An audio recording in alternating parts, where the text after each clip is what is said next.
evening, everybody. It's Tea Time with Matt. Now, of course, it is our election special here on Tea Time with Matt, because tonight is the night that Great Britain chooses the next government of the United Kingdom of Great Britain and Northern Ireland, including Scotland and Wales afterwards, possibly. Who have we got in the chat room? We've got Bren Tenkage here. Hello, Bren. Nice to see you, mate.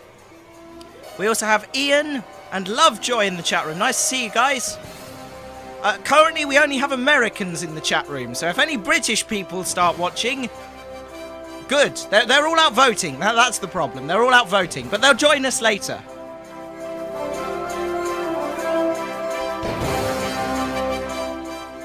So, coming up on the show this evening, we've got loads of great stuff for you. We're going to be telling you how you can win an election, which is always a good thing. We'll also have some letters from the current Prime Minister, David Cameron. You might remember a couple of weeks ago, I read out a letter from Mr. Cameron live on air. He sent me some more.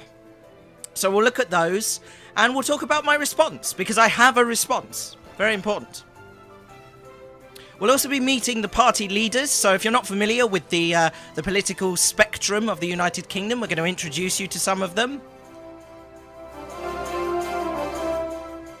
Plus, we'll have all the usual features, including a Tea Time news update, a Tea Time weather update, and all the usual great stuff from you guys in the chat room, where you're being random. Bren's going to come on a bit later and give us some trivia about strange laws in the United Kingdom, which should be interesting. I know there are some, but I'll be interested to see which one he's picked, or which ones he's picked, rather.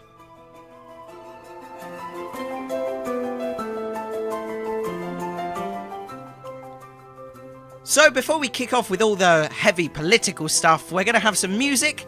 We've got songs about politics tonight, which is always good.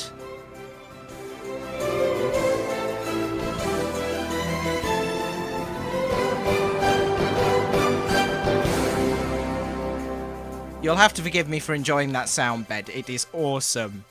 It just makes me think, politics, important things. I'm sure we'll hear more of it throughout the evening. Donald joins us, our first British person in the chat room. Hello, Donald. I hope you've gone and done your patriotic duty.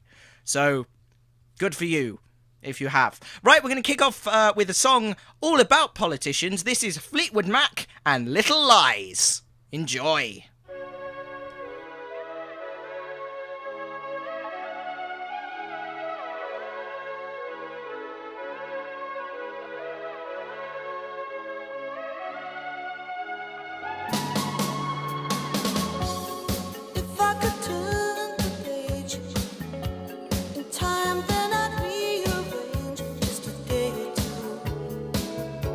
Close my eyes.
Skunkers of the world, unite! It's Tea Time with Matt! In the chat room, we've got lots of chat going on, which is good, because that's what it's designed for at the end of the day. Donald asks, is there a Tea Party I can vote for? No, Donald, because they're American and evil. Not because they're American, they're just evil in their own right. It's not good. Right, let's have some political music and let's have a look at the polls!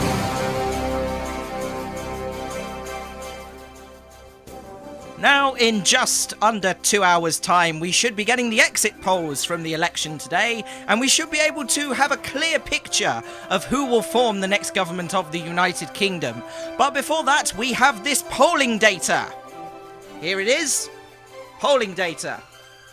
The very latest polling data, in fact, from yesterday. We don't do polling data during the day because you're not actually allowed to talk to anybody about the election. The only data we will get today will be from people who have been approached at polling stations and asked, who have you voted for, sir or madam? Now, as we can see from this, currently the Conservative Party has a small lead, tiny lead, with 34% of the vote. The Labour Party has 33% of the vote and is trailing in second. At 13%, we have UKIP, the racist party.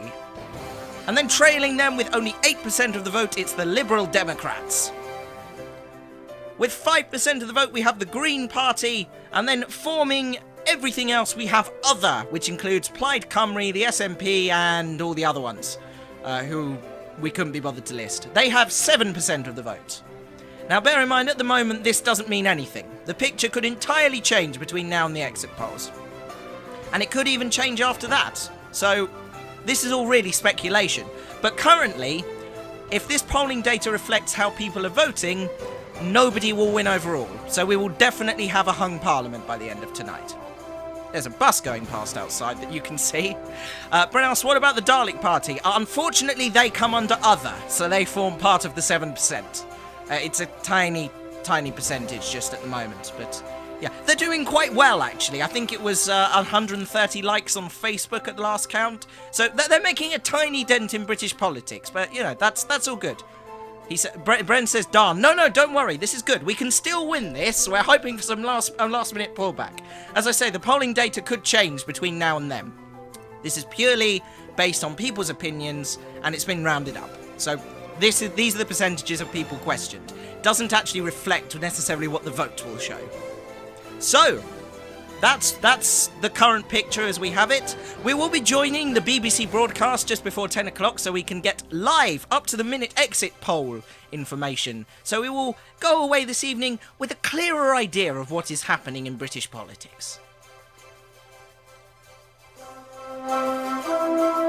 Sorry, I'm just enjoying that music too much. It's great. Now let's get rid of the polling data. We will come back to that shortly. Right now we're going to play some music. This is Jill Scott Heron. He's not actually a bird, I hasten to add. And this is a great song. This is The Revolution Will Not Be Televised. Because it won't. It will, however, be tweeted. Yes.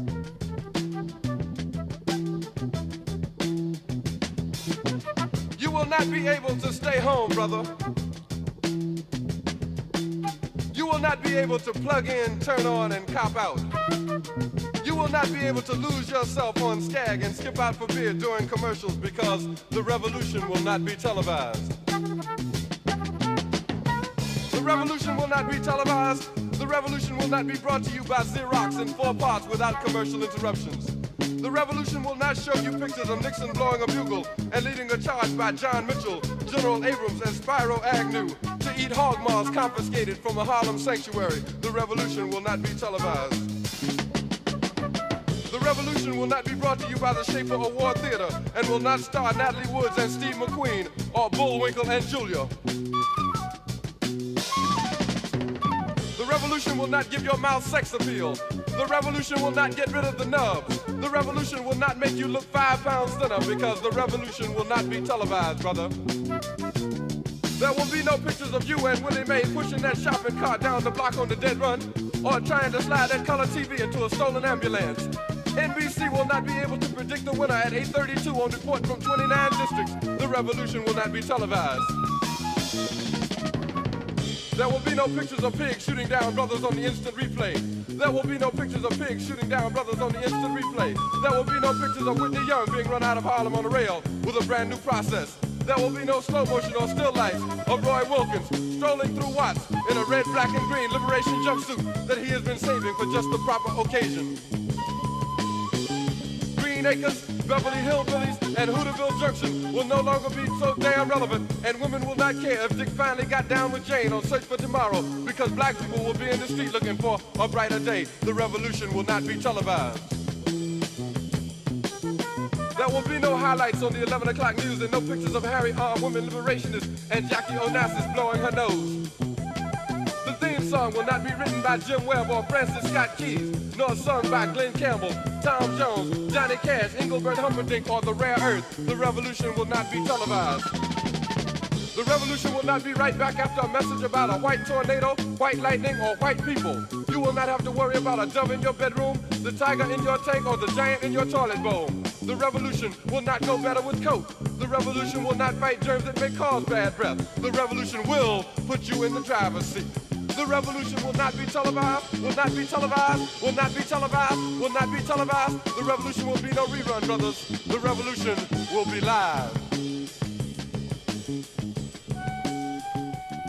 Yes, well, that was repetitive.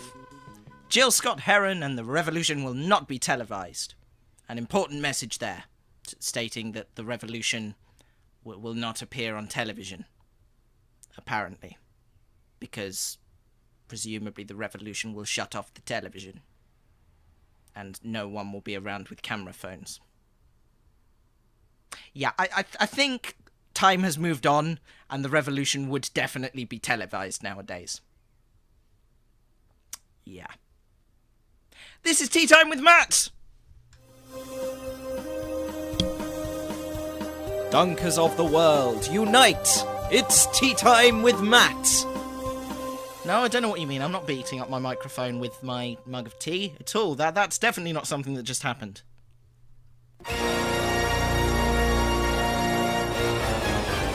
Fail.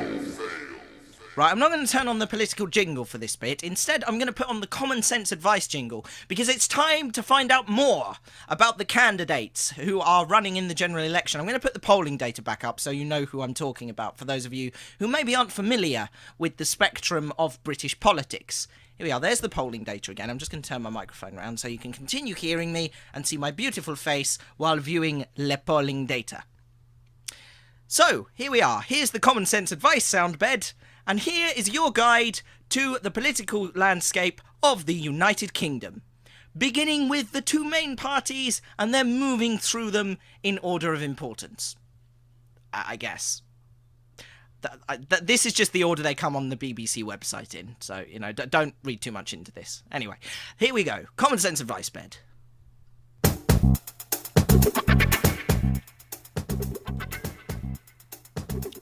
Okay, so first up we have the Conservative Party, who are the outgoing government and are led by David Cameron, or part of the outgoing government, which I'll explain in a minute.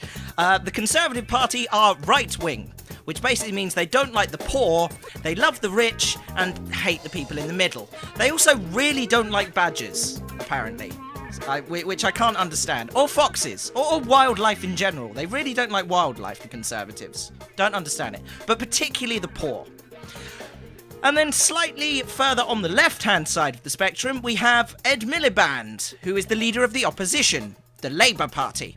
The Labour Party are left-wing, they don't like the rich, they pretend to like the poor, and they hate the people in the middle. So basically, whoever wins, we lose. I'm one of the people in the middle in that I'm not ridiculously poor, but I'm also not very rich either. I am middle man and know my place. And both of these parties hate me. So, you know, that's all good. I'm also young, and none of the parties like young people. So, you know, it's a lose-lose situation, really. Over here, we have UKIP, who currently have 13% of the vote. They are led by a nice chap called Nigel Farage. You may have seen him standing around drinking a pint. A lot. He is the leader, as I said, of UKIP, who are the racist party. They do not like immigrants, gay people, or anyone different from them. They're basically like the Conservatives, except even the Conservatives don't want to hang out with them. They are not very nice people, UKIP. Then we come to the Liberal Democrats, who are in 4th place in the polling data at the moment. Nick Clegg leads the Liberal Democrats. He is currently the Deputy Prime Minister. The Liberal Democrats, they basically just want everyone to get along. That is the Lib Dems. They are in the middle of the political spectrum. They're not over to the left, they're not over to the right. They're in the middle. They're me, basically. They don't really like the Conservatives or Labour all that much, and they certainly don't like UKIP. But at the last election, because there was what we call a hung parliament, i.e. none of the parties had a big enough majority to actually form a government that would be able to get bills through Parliament, they joined a coalition with the Conservatives because they decided they disliked the Conservatives the least. Which is why, for the last 5 years, we have had a Conservative Liberal Democrat coalition, and why Nick Clegg is the Deputy Prime Minister. It's all very complicated, actually. Further down the graph, we have Natalie Bennett and the Green Party of England and Wales. Natalie Bennett, the leader of the Green Party. She's also Australian, which I don't understand, because this is Britain. Surely she should be running in Australia. This isn't a racist thing, it's just odd. Anyway, the Green Party hate the rich, because they're the ones that cause the most pollution and damage to the environment. Because that's what the Green Party is all about. They really love the environment. They want us all to live in harmony with one another and stop destroying the planet. On the downside, they also have some strange ideas about the redistribution of wealth. So, yeah, that. We now get into the other category, because there are 2 parties that have been quite important in this election, so much so they've got their own podium on the televised debates, which I don't really understand because they still come under the other category. First up, we have the SNP, which is led by Nicola Sturgeon, who is the current First Minister of Scotland. The SNP hate the English. They want Scotland to be independent from Britain, but they also want Britain to pay for it. They will probably try and stir up a civil war if they don't get their own way after this election. That's just the way it is. And then finally, in the other category, this doesn't include all the smaller parties, by the way, these are just the ones that were represented in televised debates. We have Plaid Cymru, which is it is impossible to say without putting on a Welsh accent. Plaid Cymru is led by Leanne Wood, and my common sense of vice has run out. There we go, let's have that back. Plaid Cymru is led by Leanne Wood. Now, Plaid Cymru, or the Party of Wales, hate the English. They want Wales to be independent from Britain, but they also want Britain to pay for it. This sounds very, very familiar. They would probably get along fairly well with the SNP, but unfortunately they don't actually know anything exists outside of Cardiff and Swansea, so they probably don't know the SNP exists. They were probably wondering who the woman with the strange accent was at the televised debates, because they're too busy getting angry at the people from London. And then you've got all the other parties as well, including the Dalek Party, which sadly also falls under the other category. And there you have it, your simplified guide to the political landscape of the United Kingdom. Let's have a look at what's going on in the chat room. Right, Bren has Dalek Danny joining in the conversation. He says, Davros, exterminate the false god.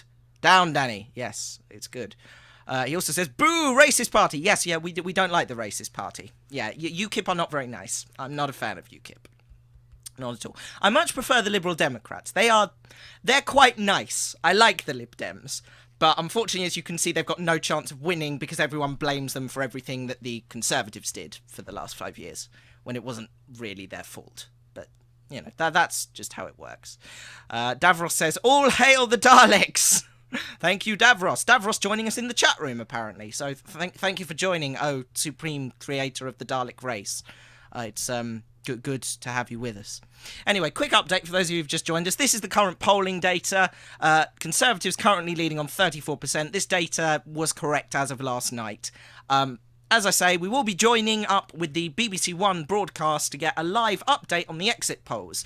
And the exit polls, of course, are the polls that were done asking people leaving polling stations, who did you vote for? So from the exit polls, we should have a rough idea of who will win or not win.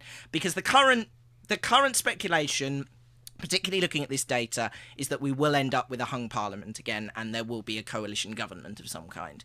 It is possible, of course, that a government could be formed without a majority. It would just make life incredibly difficult for them to get any bills through Parliament. So, as you can see, it's all incredibly complicated, and if you're into that sort of thing, should be quite interesting. But I appreciate not all of you are, so let's turn off the polling data and put some music on again. I'm going to move my microphone back over here now. Right, what shall we play next? I quite like this one. Let's have a rocky song. This is Muse and Uprising. A lot of political rebellion songs in the playlist tonight, because I like rebellion songs. Rebellion is good. Not too much, but a little rebellion now and again is a good thing. Here's Muse, everybody. Enjoy.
coming to you live with a cuppa and a biscuit.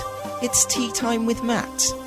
Indeed it is Tea Time with Matt, and you are listening to the Election Night Special, where we will be joining the BBC at the end of the show to bring you the exit polling data from the election today. It's quite exciting. I've never linked up with the BBC before, and technically still won't have, because all I'm going to do is plug into BBC One and comment on what's going on over the top of it. It's really not as exciting as it sounds, but hype it up, BBC, etc. I've gone quite red in the face there. I need to calm down. Here's a nice idea for calming down. Let's do the weather. I really probably shouldn't segue. Let's go over to the window. So I'm opening up the blind as usual, and there's the window. And again, once again, it's quite a pleasant evening. It's nice and breezy, you can hear the birds singing. It's nice and cool actually. I can see a band of cloud in the distance. It's dark grey cloud. I hope that's not a metaphor. Cloud gathering over the United Kingdom. A cloud of, I don't know, probably something bad. Probably means UKIP's going to win. There's a car outside revving its engine, but that's not strictly weather related. If you'd like to let us know what the weather's doing in your area, you can do so in the chat room over on the right hand side of the screen. There we go. I know which side of the screen it's on. Just testing you. Just testing. What's going on in the chat room? Bren has asked quite a good question. I like this question, Bren. Fair play to you, mate. This is a good one. He says, here's a question for people. If you could get any person to become president, king, prime minister or dictator, who would you want, real or fake? He says, I would pick Mike Haggard from Streets of Rage because he would personally go out onto the street to stop crime by beating up criminals. Also Batman. That would be a good one. Bruce Wayne for president. And that would work as well because he's in the Rich Boys Club, which is the only people who seem to be able to get elected. But yeah, I like that idea. And he says, not Haggard, Hagger. Oh, right, Mick Hagger, right. And he's from Final Fight, but he has been in Street Fighter. Oh, okay, video game trivia. Cool. Yeah, good choice. I like that. That's good. I like it. Let us know who you would like to be Prime Minister. I don't know who I would want to be Prime Minister, because I think it's a tough job. And I also think that if you become Prime Minister, you have to let some of your principles go, because it's the kind of job where you will forever be trying to please everybody and failing to please anyone. So, although I hate to say it, I think politicians are the best people to be politicians, because it's what they're good at. I don't know. Let me think about this one. There's probably some fictional character. Malcolm Tucker from the thick of it, obviously, because he's just hilarious, and I'd love to see him be Prime Minister and swearing at people over the phone. Can you imagine conversations between him and Obama? That would be amazing. Malcolm Tucker, by the way, for those of you who are uninitiated to the thick of it, is a character that Peter Capaldi played in a comedy show, which is basically satire of British politics. It's a bit like The West Wing, only funnier. A little bit. Kind of. That's the best way I can describe it. But it was played by Peter Capaldi, who is now the Doctor in Doctor Who. He'd make a good Prime Minister, the Doctor. Yeah. Although I don't think he'd last very long. He'd get distracted and fly off somewhere. So, he'd be Prime Minister for maybe a day and then give up. I don't think he'd want the responsibility. Right, I'm going to play another song, and then I'm afraid I'm going to get angry. So, be prepared for that, because it is a political show. We're going to talk about the issues, or an issue that's quite important to me. So be prepared for anger. I'm going to play The Clash now, and I Fought the Law. Enjoy!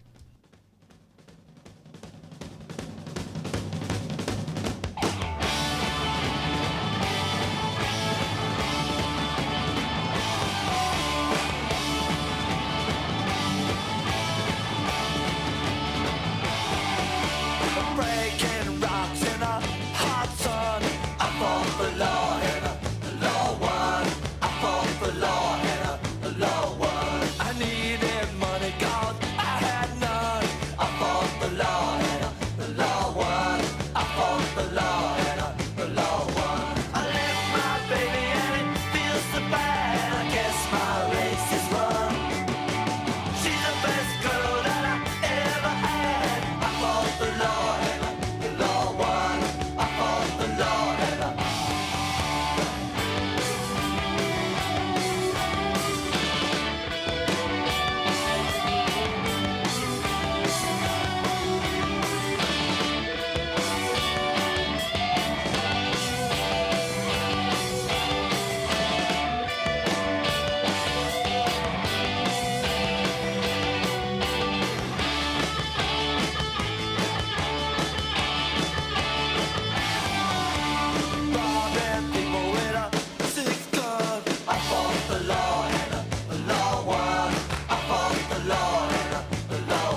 Tea Time with Matt.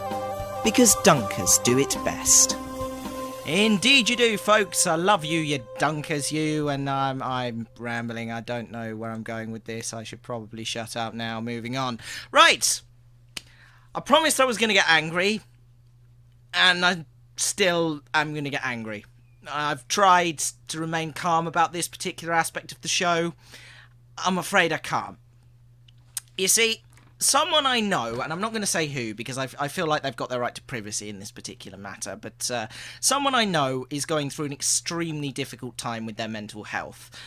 Basically, this person is someone who's quite close to me, and they've recently been diagnosed with anxiety, paranoia, and depression. I say recently. I'll come to that in a moment. Basically, this person received a letter today from the NHS Improving Access to Psychological Therapies Health Centre. Now, basically, for those of you who don't know, that is basically the equivalent of long-term therapy. So it's for someone who's been diagnosed with a long-term health condition and or mental health condition, rather, and these are the people who are supposed to help them. And they have written them this letter. Dear individual. Sounds ironic. Dear individual. Following your recent telephone assessment, your allocated therapist is... And then they've listed the name of the therapist. Please would you call the above therapist within 7 working days, and I put post-it note over the next bit, from the date of this letter to book your sessional appointment for cognitive behavioural therapy. If we do not hear from you within 7 working days, we shall presume that you no longer require our service and discharge you back to the care of your GP. Yours sincerely, and then that's actually from the therapist themselves. Now, I'm going to read the first bit again. Following your recent telephone assessment. Your recent telephone assessment. That telephone assessment happened 6 months ago. Back in December. Basically, this person was referred to initially a centre called ASTI, and I can't remember what ASTI stands for, but it's basically crisis therapy. It's for people who are suffering mental health, but it's been brought on by a short-term issue. She was referred to ASTI, and then passed to IAPT, or the long-term therapy people, back to ASTI, and back and forth 3 times. And she was also passed to a charity called Mind for counselling, but that was private therapy. This lady has been passed back and forth, and it's ridiculous. She was referred to the crisis team as an urgent case, being told that by the GP, these people were told by the GP that this person was suicidal and potentially could cause her or others harm. The crisis team still had not got back to her after 2 weeks.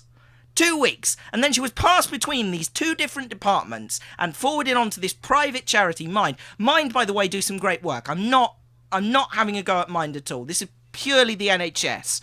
Now, having been diagnosed with anxiety and depression, that's not thanks to the NHS. This person has had to pay out to see a private therapist because the NHS can't pull their fingers out of their backsides and sort it out.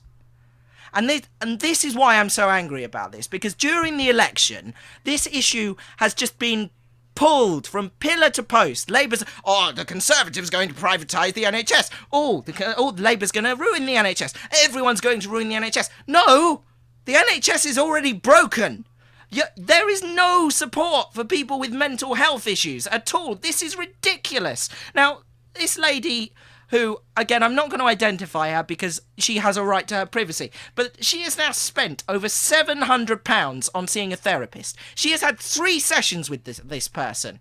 And fair enough, during those 3 sessions, they've covered more ground in about a month than the NHS have in 6. It is utterly ridiculous. The therapist basically says this lady is going through a complete mental breakdown. And our National Health Service will not help her. And they have the audacity to write to her and say, following your recent telephone assessment. I am extremely angry. And frankly, you should all be angry as well, because this is not acceptable. Nothing about this situation is acceptable. So whoever wins tonight, and I have voted, I'm not going to tell you who for, because like I say, votes are private, it's a private thing. Whoever you vote for, that's your choice. But whoever wins the election tonight, whether I voted for you or not, you are getting a strongly worded letter when this is all over. Whoever you put in charge of the NHS, they're getting a letter from me, and it is not going to be a happy one.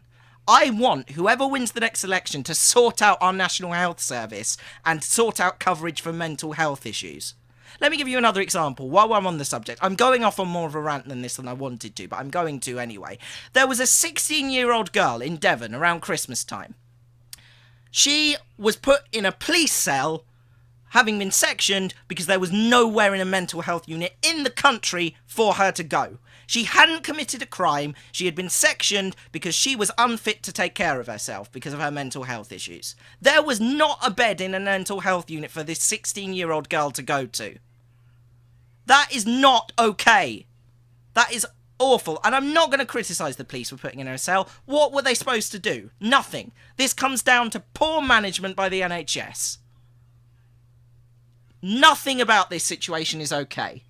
So whoever wins tonight, you've got a strongly worded letter coming from me, because that is not on. Nothing about our mental health care in this country is okay. Nothing. And breathe. Okay, I'm not going to rant about that anymore. We're going to be happy and cheery now.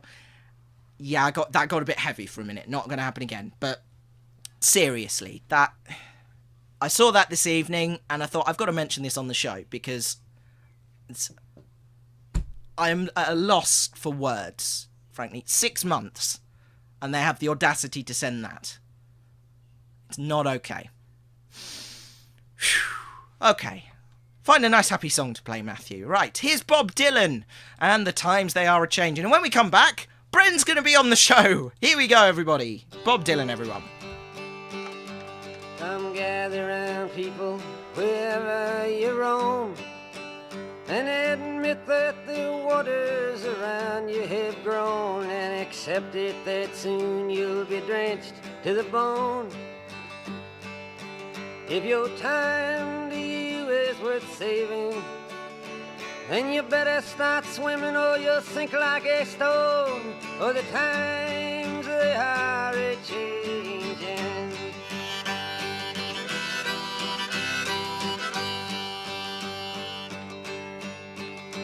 Some writers and critics who prophesize with your pen, and keep your eyes wide, the chance won't come again. And don't speak too soon, for the wheel's still in spin, and there's no telling who that it's naming.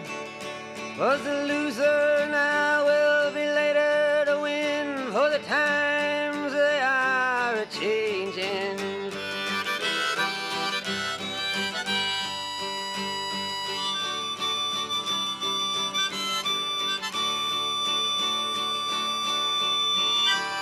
Senators, congressmen, please heed the call. Don't stand in the doorway, don't block up the hall, for he that gets hurt will be he who has stalled. The battle outside raging will soon shake your windows and rattle your walls, for the times they are a-changing.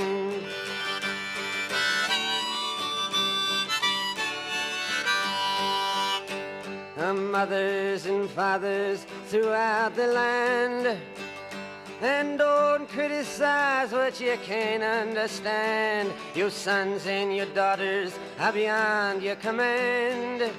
Your old road is rapidly aging.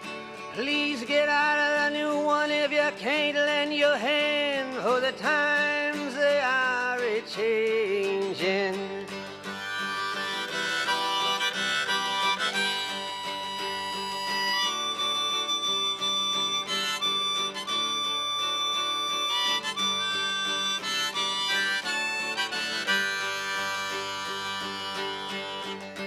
The line it is drawn, the curse it is cast.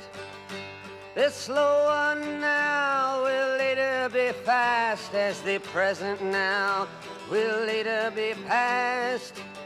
The order is rapidly fading, and the first one now will later be last, for the times they are a-changin'.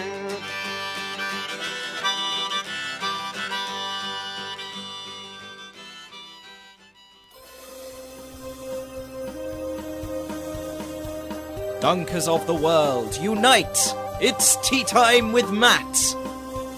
It is indeed tea time with Matt. It's okay, everyone, you can come back now. Stop hiding behind the sofa. I'm not going to shout anymore, I promise. I rarely get angry on this show.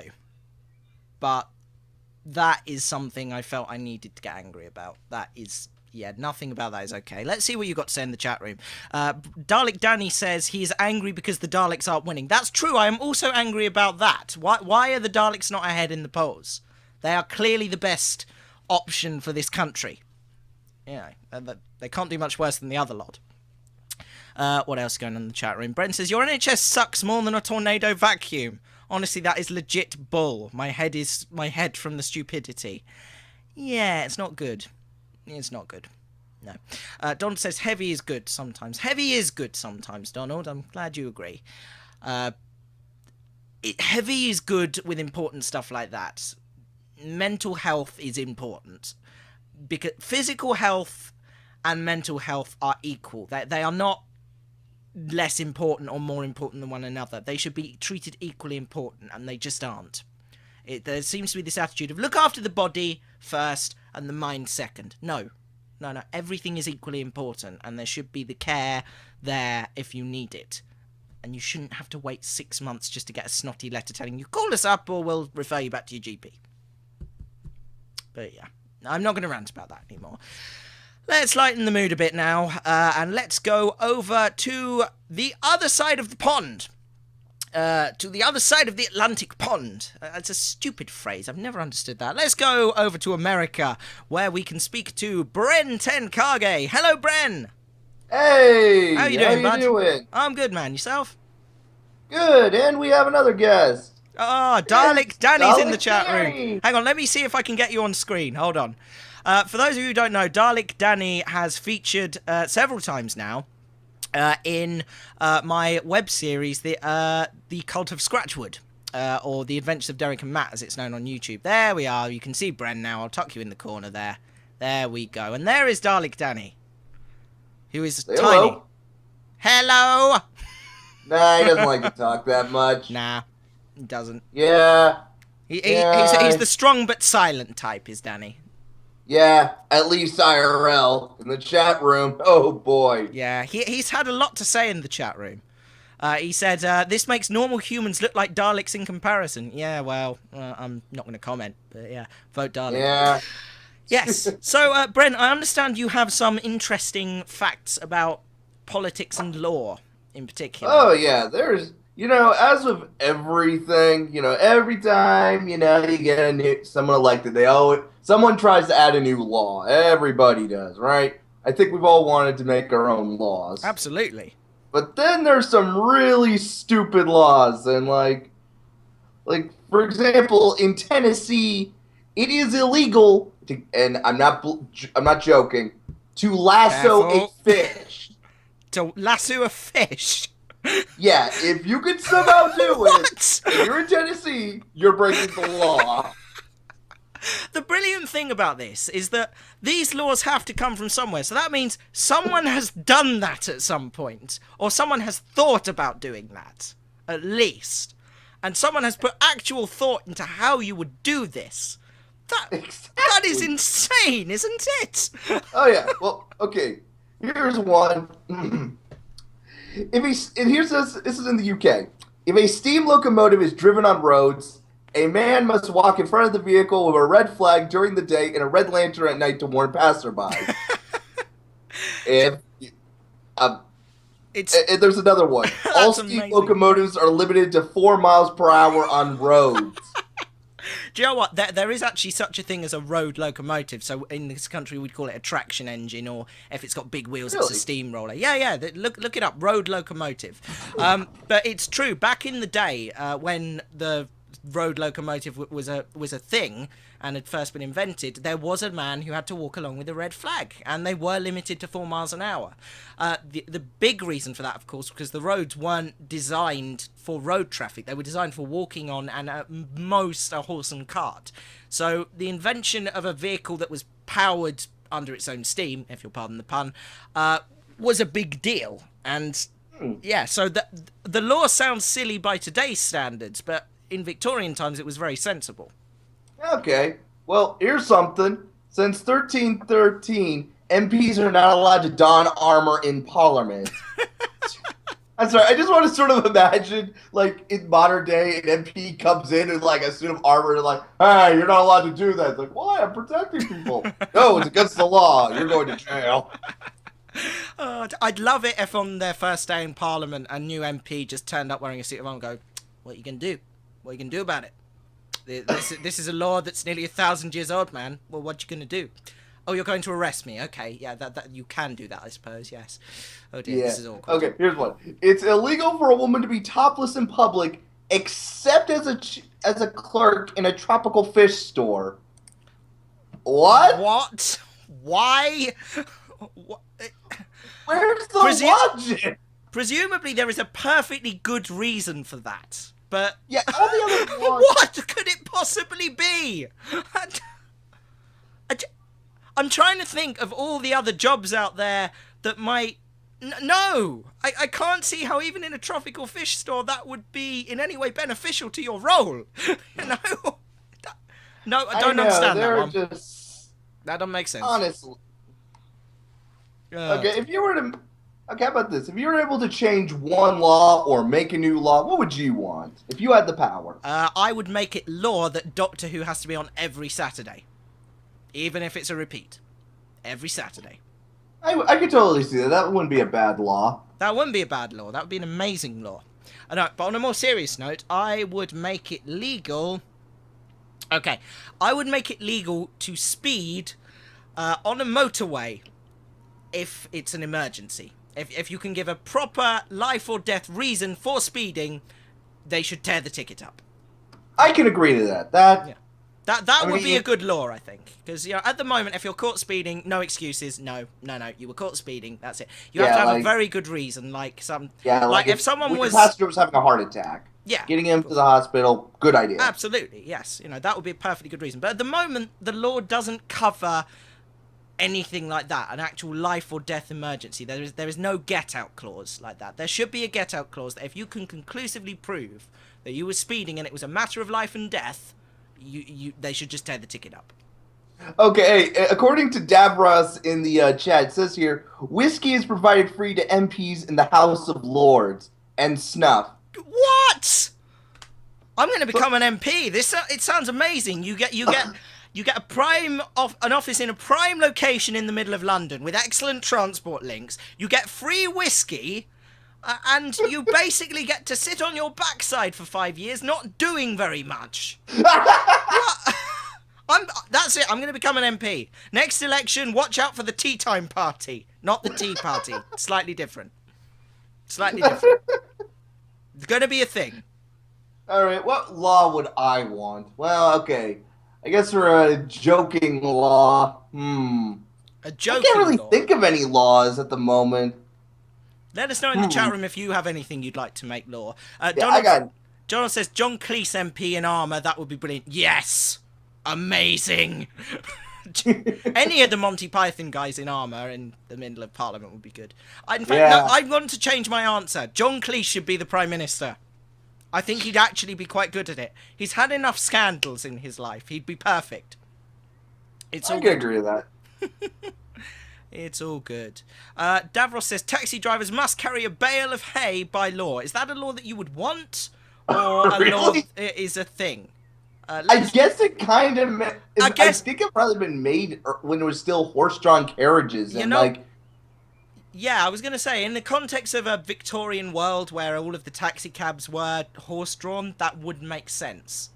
So I'm assuming that's a real law somewhere. Okay, here's one from Alaska, and this is Anchorage. No one may tie their pet dog to the roof of a car. So again, There was an epidemic of people who kept doing that, so they had to make a law to prevent something that seems, you know. Okay, Yeah. surely even an idiot must know that is a bad idea. Surely. You didn't have to go to the trouble of making a law for that. Really? There were that Yeah. many people doing it? Yeah, here's one. Seriously? Go on. Okay. It is illegal to wake up a sleeping bear in order to take its picture. You can take a picture of a sleeping bear, you can wake up a sleeping bear, but if you decide to take its photo and you somehow survive, you can be arrested. That is very specific. I Those could are my under- favorite laws. I could understand either of the two being laws, or both, but not the two combined. That just seems weirdly specific to me. Yeah, or how about it's illegal to push a moose out of a flying plane? What? How would you get the moose onto the plane, and why would you push it out? I have so many questions. What? Davros says apparently the taxi driver thing is still a thing. So legally, if you get in a taxi and they don't have a bale of hay, they are breaking the law. So, Okay, there's a law. I just thought of the law I would want. Go on. Make it so that news channels don't have any political stuff. Just make it about the news. Oh, so you mean they wouldn't be allowed to politically take sides?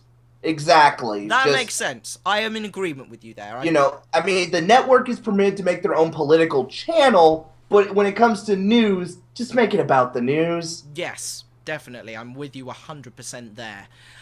Donald would free the FM airways, providing there was no politics or swearing. Wow, you're still listening to this, Donald. I'm impressed. I'm surprised Okay, you here's haven't one tuned from out. Idaho. Go on. Residents may not fish from a giraffe's back.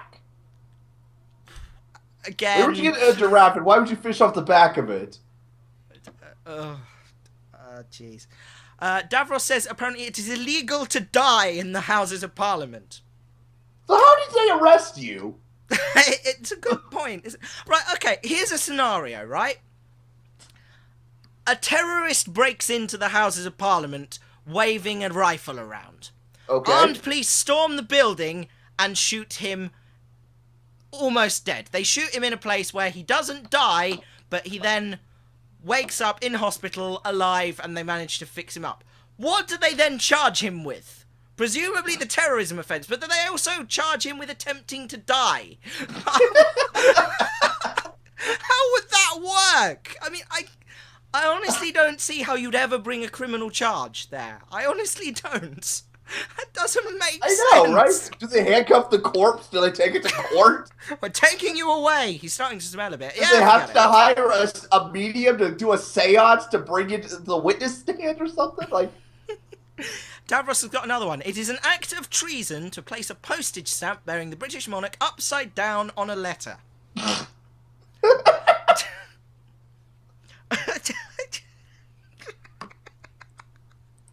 That's a reason. The postage stamp was only invented in Victorian times. I thought we were quite rational by then. Apparently not. Donald says, I do it every time. You treasonous person, Donald. I like it. yeah. You Okay, I literally- think. All right. I think it's time we move on. I agree. It was nice seeing you again. And next time I Absolutely. come on, more trivia. More trivia next time. See you again, Brent. You've been an excellent sport as always. Bye. That was Brent and Kage there, everybody. I hope you enjoyed that. That was hilarious. Brent requested this earlier, so I'm going to play this for him. This is Coldplay and Viva La Vida. And after that, we're going to do the news.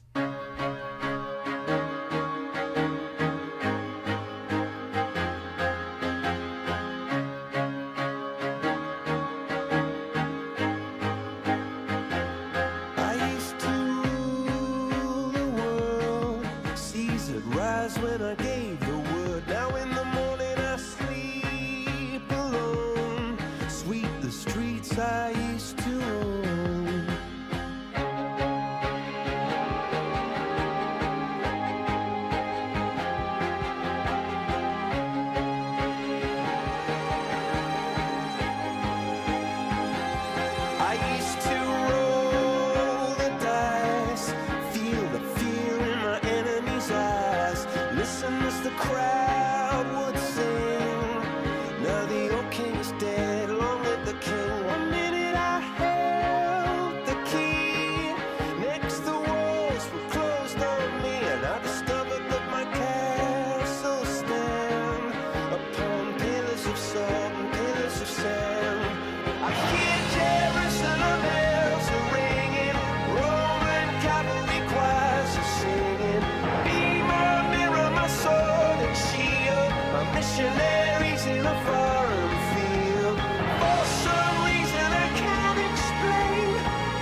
arms to let me in. Shattered windows and the sound of drums. People couldn't believe what I'd become. Revolutionaries wait for my head on a silver plate, just a puppet on a lonely string. Oh, who would ever want to be king? I hear Jerusalem bells are ringing, Roman cavalry choirs are singing. Be my mirror, my sword and shield, my missionaries in a foreign field. For some reason I can't explain, I know St. Peter won't call my name ever alone this word, but that was when I ruled the world.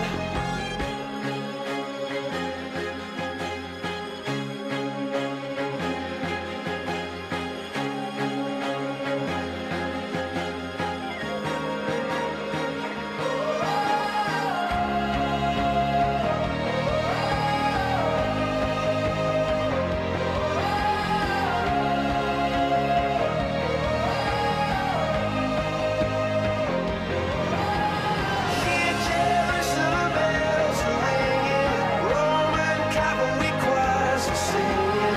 Be my mirror, my sword and shield, my missionaries in a foreign field. For some reason I can't explain, I know St. Peter won't call my name, never an honest word, but that was when I ruled the world.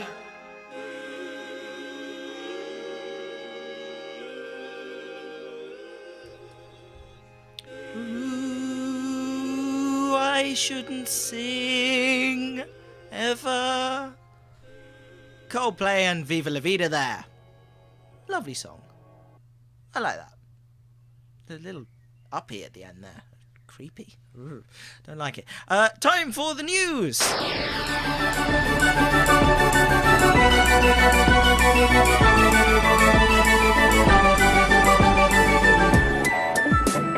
This is a Tea Time with Matt news update.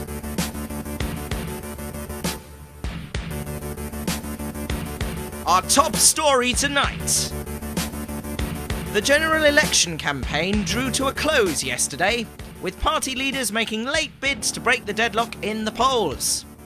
Prime Minister David Cameron, that's the right-wing Conservative one, said the country was stronger than it was 5 years ago, but there was more to do.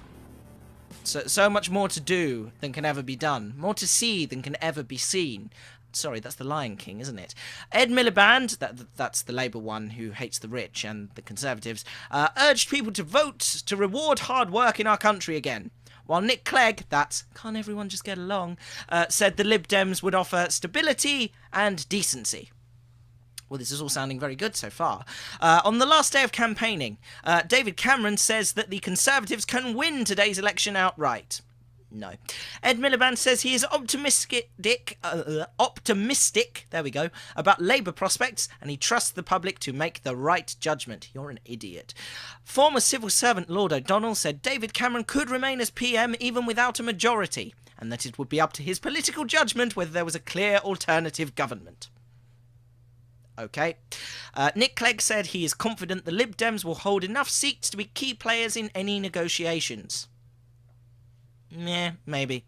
UKIP, that's the racist ones, will significantly and perhaps dramatically outperform expectations, a spokesman predicts. He may or may not have been doing a Hitler salute at the time. We will dramatically outperform expectations! Yeah. They're just not very nice. Green MPs would do all they could to keep out the Tories, leader Natalie Bennett says. She's the one that hates rich people because they cause all the pollution. SNP leader, that's we hate the British because we're Scottish, Nicola Sturgeon says her party is within touching distance of making Westminster history, while Leanne Wood says Plaid Cymru is part of a change that is coming. £1.50 to be precise, because that's all they could afford. The Times newspaper endorsed the continuation of a Conservative Lib Dem coalition, and the Express becomes the first paper to recommend UKIP. No one buy the Express anymore. The Daily Mail backs the Conservatives. The Daily Mail, basically like Fox News, but in paper form. Fox News before television was invented. Northern Ireland's 5 biggest parties clashed over welfare reform and gay marriage in a live TV debate. But that's Northern Ireland, and we don't live there, so no one, apart from people in Northern Ireland, cares. Sorry, that's not a criticism, that's just fact.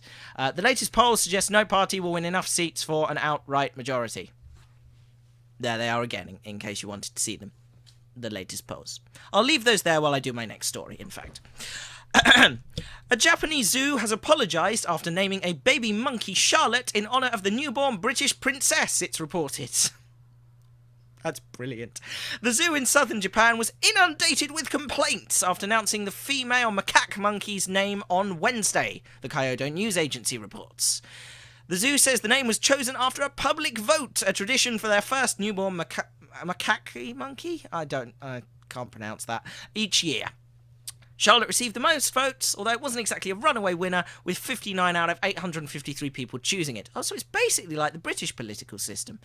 But other members of the public felt it was disrespectful to the royal family to name a monkey after a princess.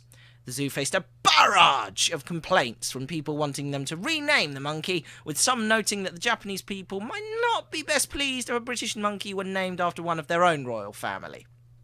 I don't know, I'd be quite honoured. The zoo has apologised in a statement on its website and says it takes people's concerns very seriously and is discussing a potential name change for the newborn animal. Isn't that sweet? Oh dear. Right, and in other news, a man has accomplished a 100-mile Morris dance from London to Norwich. I really should read these before I read them out on air. Recreating a journey undertaken by William Shakespeare's clown.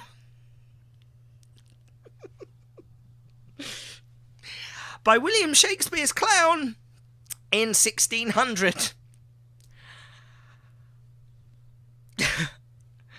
Rick Jones from Catford set off from London Bridge on the 23rd of April and danced his way through Essex and Suffolk before arriving in Norwich on Friday. He completed the trip despite being stopped by police and enduring pain from stinging nettles and blisters. He will officially finish his dance on May the 6th, so he has, at St John the Madder Market Church. In keeping with the journey undertaken by Shakespeare actor Will Kemp, he will dance again from St Stephen Street up to City Hall to meet the Lord Mayor, before jumping over the wall at the church to celebrate his feat. That's the achievement, not his feet that are doing the dancing. I had a real adventure, said Mr Jones, who is 58 years old. I met loads of people and that becomes the story, really. I was stopped by the police in Suffolk, who wondered what I was up to when I was dancing down the A134.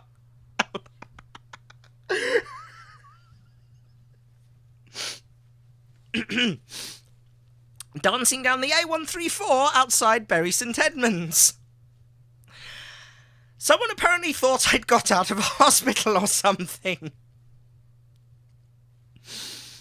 It is thought that Will Kemp embarked on his trip to prove how popular he was with the public after falling out with Shakespeare when he was turned down for a role in Hamlet. Mr Jones' dance began on the anniversary of the day Shakespeare was believed to have been born in 1564. That was the news.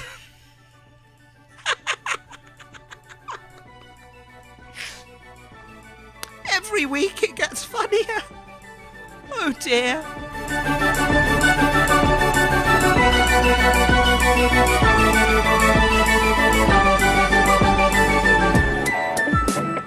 That was a Tea Time with Matt news update.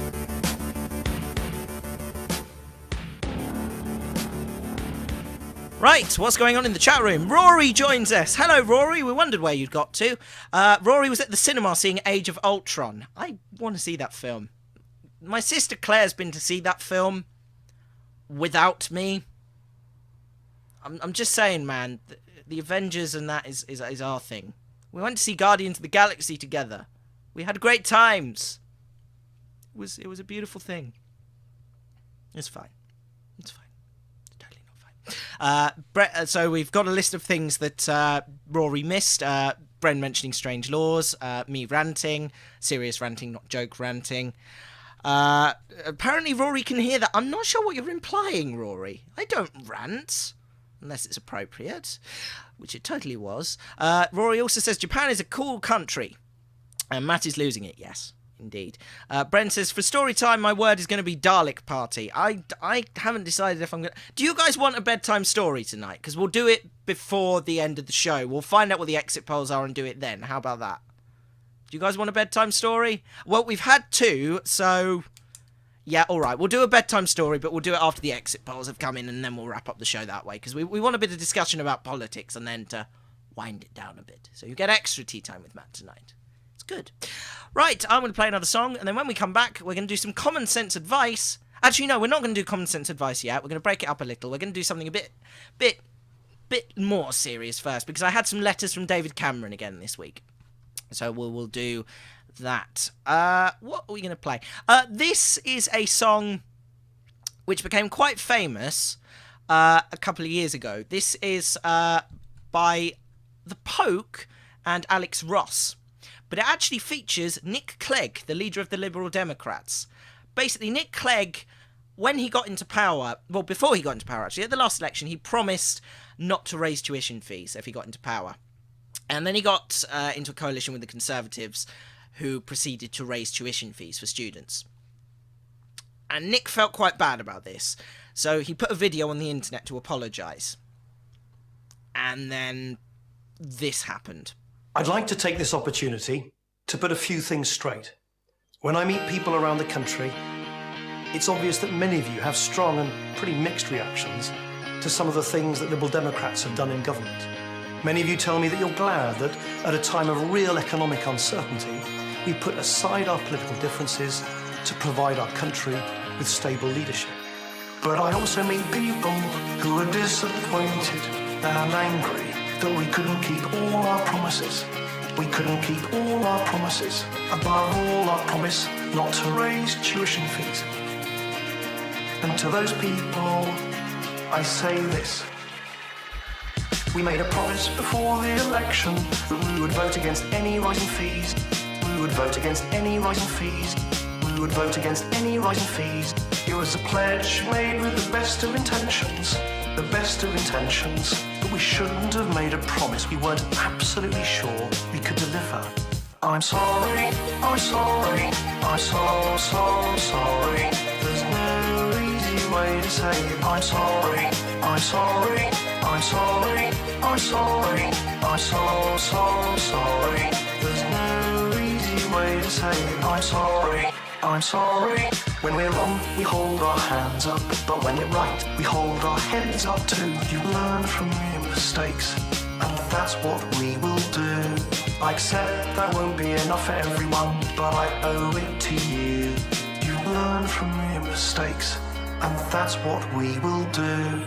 I'm sorry, I'm sorry, I'm so sorry. There's no easy way to say it. I'm sorry, I'm sorry, I'm sorry, I'm sorry, I'm so sorry. There's no easy way to say it. I'm sorry, I'm sorry, we are sorry, we are sorry. The Liberal Democrats are sorry. There's no easy way to say it. We are sorry, we are sorry, we are sorry, we are sorry. The Liberal Democrats are sorry. There's no easy way to say it. We are sorry. And if we've lost your trust, that's how I hope we can start to win it back. Coming to you live with a cuppa and a biscuit. It's Tea Time with Matt. Quite right too, and that was Nick Clegg, the leader of the Liberal Democrats there, with I'm Sorry, which actually got to number 1 in the charts, believe it or not. It may not have been number 1, I made that up, but it got quite high in the charts. It's amazing. He actually mentioned it in his conference speech that year and said, we've got quite high in the charts. And yeah, I like Nick Clegg, okay? Nick Clegg's a nice bloke. I really like him. Lovely guy. He has a sense of humour, something a lot of politicians really lack. So, yeah, You know, I'm just going out and say it. I like him. Nice guy. Nice guy. I'd like to see him in government again. I'd like to see him lead the country one day, but, you know, that's probably not going to happen. But, you know, never mind. Right. Now, you may remember a few weeks ago, I mentioned on air that my mate David Cameron, Prime Minister of Great Britain, wrote me a letter asking me to pledge my support for him in the upcoming election.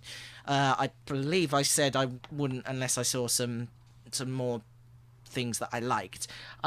He apparently took this quite personally, because since then, I've had 2 more. So I got this one through at the beginning of this month, so last week.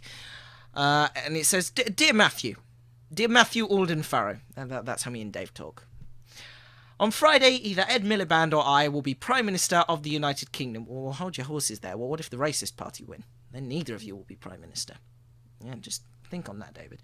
And Matthew, he literally says that, and Matthew, because you live in a marginal constituency, your vote will be critical in deciding who governs Britain. It will? Oh, okay. That's good. We've come a long way since 2010. I haven't. I'm still here. I mean, I went to university and back since then, but, you know, that was just down the M1. It wasn't far. 5 years ago, the Labour minister in charge of spending taxpayers' money left us a note saying, I'm afraid there is no money. He's not going to let that one go. 5 years on, Britain is now one of the fastest growing major economies in the world. Finances back under control, halved the deficit, more people in work than ever. Economic progress not happened by accident. Ed Miliband and the SNP will cost you. Ed Miliband would lead a weak and chaotic government. And this isn't just because he and Labour haven't learnt any lessons on the economy since leaving behind that note 5 years ago. Well, if you're interested, Ed, my college does a great course on accounting. So, you know, I'm just throwing it out there. We could come to a deal if you all did it. Yeah, we could probably do that. Your vote will be the difference, says David Cameron. Matthew, you have the power to stop Ed Miliband and the SNP. The SNP and Ed Miliband don't actually get on. You know, we've seen that over the course of the election. The SNP hate the English, and Ed Miliband is English. You do the maths. You can do it by voting Conservative in Milton Keynes South, or in Milton Keynes North, or in Milton Keynes East, or in Milton Keynes West. No, that's the constituency I live in. Milton Keynes South is one of a handful of marginal seats that will decide who governs Britain. Conservatives hold places, will only need to win 20 more to form majority government, keep Miliband out of Downing Street. Matthew, I need your support. Don't risk everything we've achieved over the last 5 years. The only way you can stop Miliband and SNP, blah, blah, blah. Yours sincerely, David Cameron. P.S. Yes, there's a P.S. Matthew, please give me your support by voting Conservative on Thursday. You will be backing the competent team who have built a stronger economy and have a clear plan to keep going. And, yeah. Rory says, who, Matt? Oh, yes. Basically, David Cameron is leader of the Conservative Party, who has been in government for the last 5 years. Ed Miliband is the leader of the Labour Party, who are the opposition. Just to explain that. Roy also asked, doesn't the Queen lead the country theoretically? Theoretically, yes, but her Prime Minister is her advisor, and the Queen basically has more of a ceremonial, there we go, role these days. So it's not very complicated, but it's fairly complicated. He then sent me another letter this week. So that's 3 letters I've had off him now in the space of 3 weeks. It's all at risk if you don't vote, Matthew. The media keeps saying Thursday's election is the most unpredictable in history, and no one knows what will happen afterwards. Who will be Prime Minister, who will hold the balance of power, or who will decide where Britain goes in the future. It all sounds very scary. The result last time here in Milton Keynes South was very close, and it will be again. So, Matthew, that means you could be among a handful of voters who will decide who wins in Milton Keynes South, and so decide who the Prime Minister is for the next 5 years, me or Ed Miliband. Blah, blah, stop Ed Miliband, stop the SNP. Miliband will be happy if you don't vote. Matthew, don't put all the progress we've made over the last few years at risk. Please vote and vote Conservative. Yours sincerely, David Cameron, Prime Minister. 3 letters along those lines. I'm starting to worry about David a little bit. I really am. Which is why because I'm so concerned about David, and I genuinely mean this, David, if you're listening, I'm kind of worried about you, dude. So, I've written a reply, and I'd like to read it for you now. And it says this. Dear David Cameron, I'm going to level with you, David. I'm a little bit worried about you. See, I told you I'm worried about him. You've now sent me 3 very lovely letters to ask me to vote for the Conservative Party and telling me all about the great stuff you want to do if you win the election tonight. But I have to be honest with you, David. I'm still not entirely convinced. Because I'm not. The thing is, I really want to like you, David. You seem like a nice guy. You say some sensible things, and you look good on the world stage representing our country. But the fact is, you're the leader of the Tory party. For those not in tune, we call the Conservatives the Tories because it's easier to say. And I think even you would admit that some of your party members are not very nice people. Some of them are just downright horrible. I mean, let's not forget in 2008 that a nice man called Hugh Jackson, who was the local councillor for Monkseaton North, suggested that a good way to cut the cost of looking after children in care would be to euthanise them. This actually happened. Now, while I genuinely don't believe this is something you would agree with, it's just one example of the kind of horrible people your party represents. Now let's come to a subject close to my heart. What have your lot got against badgers, David? We both know the solution to TB is vaccination. The science proves it. So why do you continue to let DEFRA decimate the badger population of Gloucestershire and Somerset? And while she might be slightly better looking than Owen Paterson, I have to say that Liz Truss just kind of looks like the woman who opens her morning meetings by repeatedly kicking a hedgehog across the room. She's just got that look about her. These are not nice people, David. And please, will you just tell all your mates in the House of Lords that it's about time they grew up and stopped prancing around the countryside on horseback, ripping the vital organs out of the local foxes? We both know you'll never get a bill on fox hunting through the Commons, so stop dancing around the issue and just admit you're not going to bother. Ugh. So with all of this, David, I have to be honest, I'm not sure I actually want your lot to form the next government. I think most of them are a bit mentally unstable. But don't worry, because I still like you a lot more than Mr. Farage and those other nice gentlemen over at UKIP. Although come to think of it, didn't most of them work for you at some point? Best of luck with the election tonight. Yours sincerely, Matthew Alden Farrow. So that's my open letter to David Cameron. I hope you enjoyed that, everybody. And I think I raised some very important points there. The thing is, David, I want to like you, but I can't get past these issues, man. I'm sorry. I just can't. It's difficult. Right, I'm going to play another song. I'm going to try playing your song in a minute, Rory, but I'm going to play this one first. This one is... What are we going for? This is The Who and Won't Get Fooled Again. Because we say every year, or every 5 years when there's an election, that we won't get fooled by the promises this time.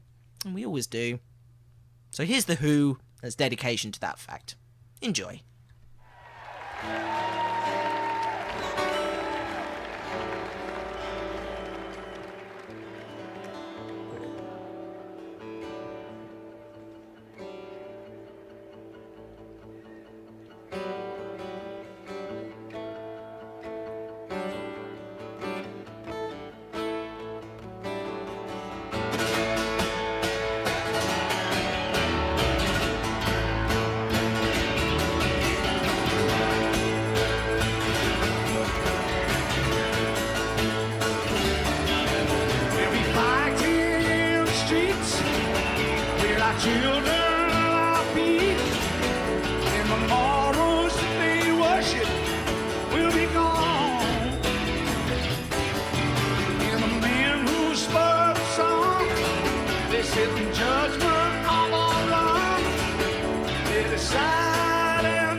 That was The Who there, and Won't Get Fooled Again.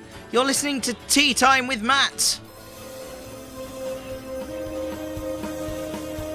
Dunkers of the world, unite! It's Tea Time with Matt.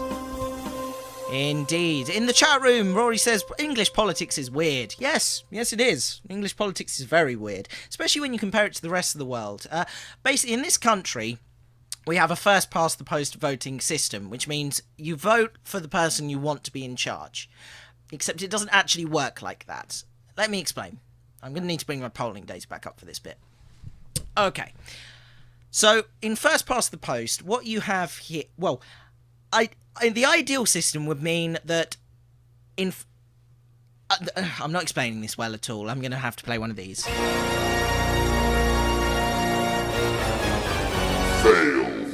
Okay, so basically, you would think from this graph here that the winners of the election would be the Conservatives, because they have the most people who would vote for them. Bear in mind, this is polling data. It doesn't necessarily represent what the result will be. This is purely speculation at this point. So, from this graph, it would be a reasonable assumption to think that the Conservatives would win and form the next government, that it would be close, but they would win. Wrong. Because in order to form a government, you have to have the majority. So, all of these combined would form 100%. So, to do this, you need to have more than 50% control in order to get any bills through Parliament. So, what this leaves us with is a situation by which you could vote... Basically, more people overall don't like the Conservatives than voted for the Conservatives. So if you vote, say, the Green Party, who only has 5% of the vote... Well, actually, no, Lib Dem is probably a better example. If you vote Lib Dem, 8% of the population want the Lib Dems to be in charge. So that means more people overall want... No, that's a poor example. I'm going to have to play a fail jingle now.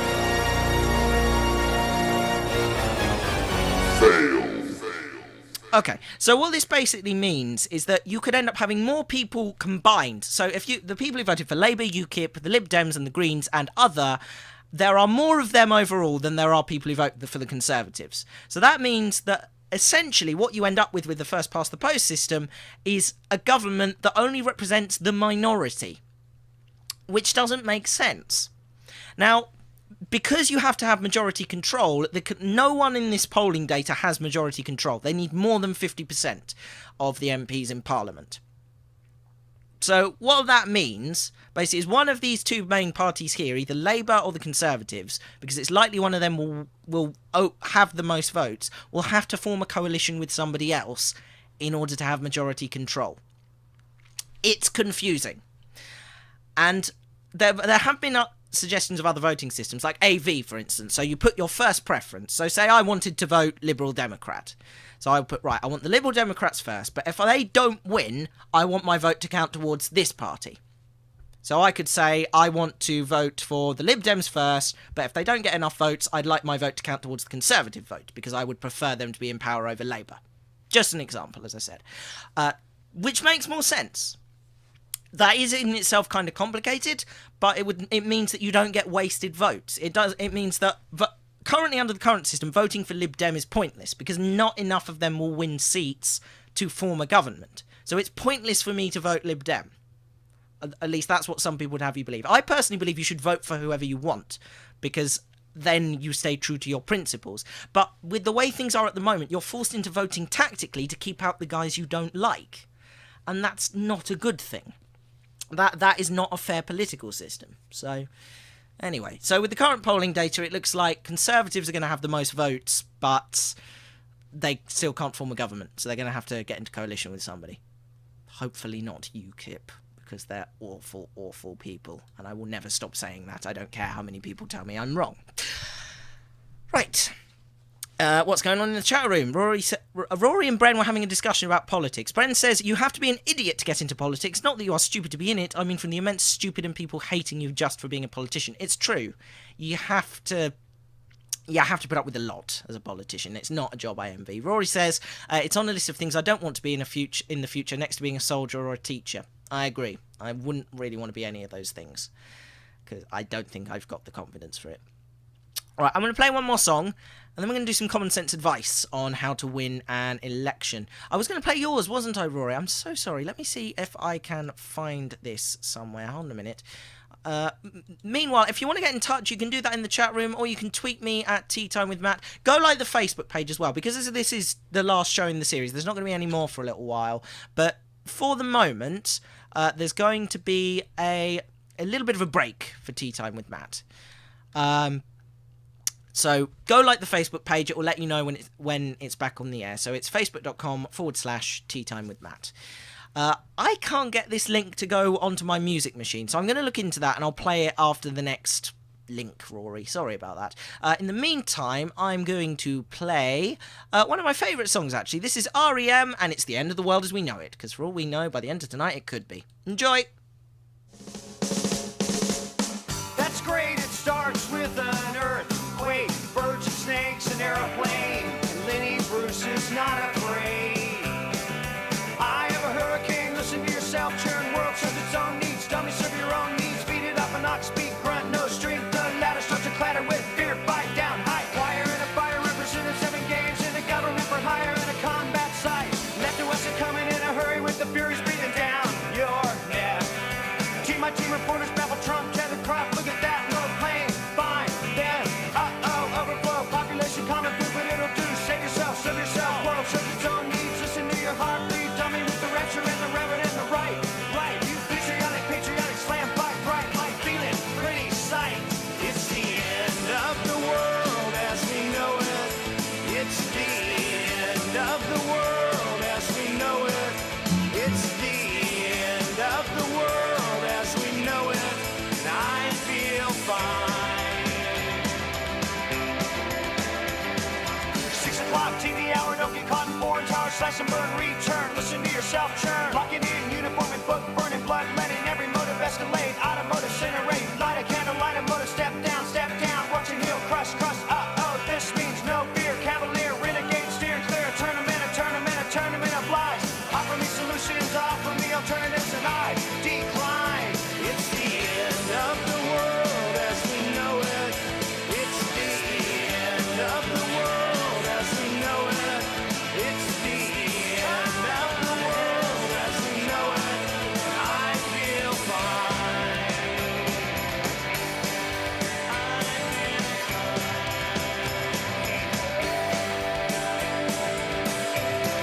of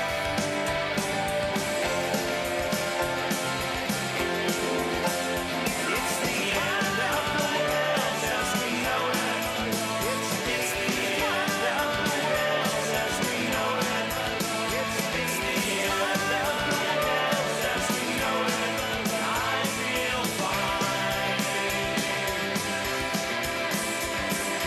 The other night I drifted nice, continental drifted by mountain, sit in a line, Leonard Bernstein, Leonard Brezhnev, Lenny Bruce and Lester Banks, birthday party, cheesecake, jelly bean, boom, you symbiotic, patriotic, slam button, that, right, it's the end of the world as we know it, it's the end of the world as we know it, it's the end of the world as we know it, and I feel fine.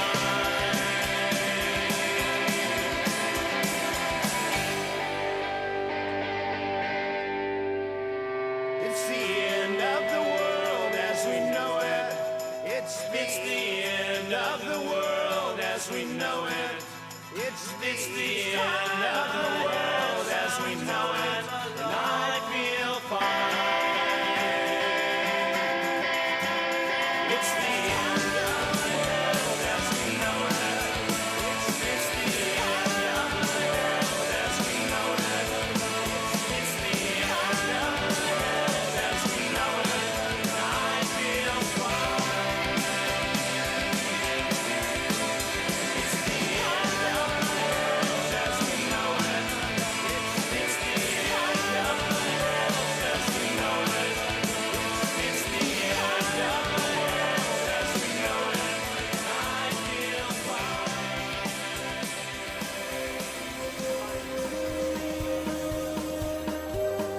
Tea Time with Matt.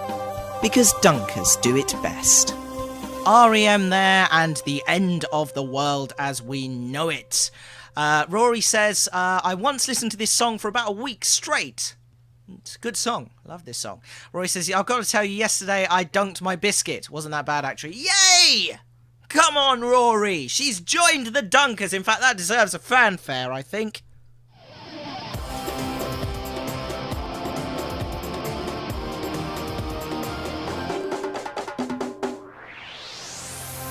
That wasn't the fanfare one, but never mind. We'll do the fanfare one now.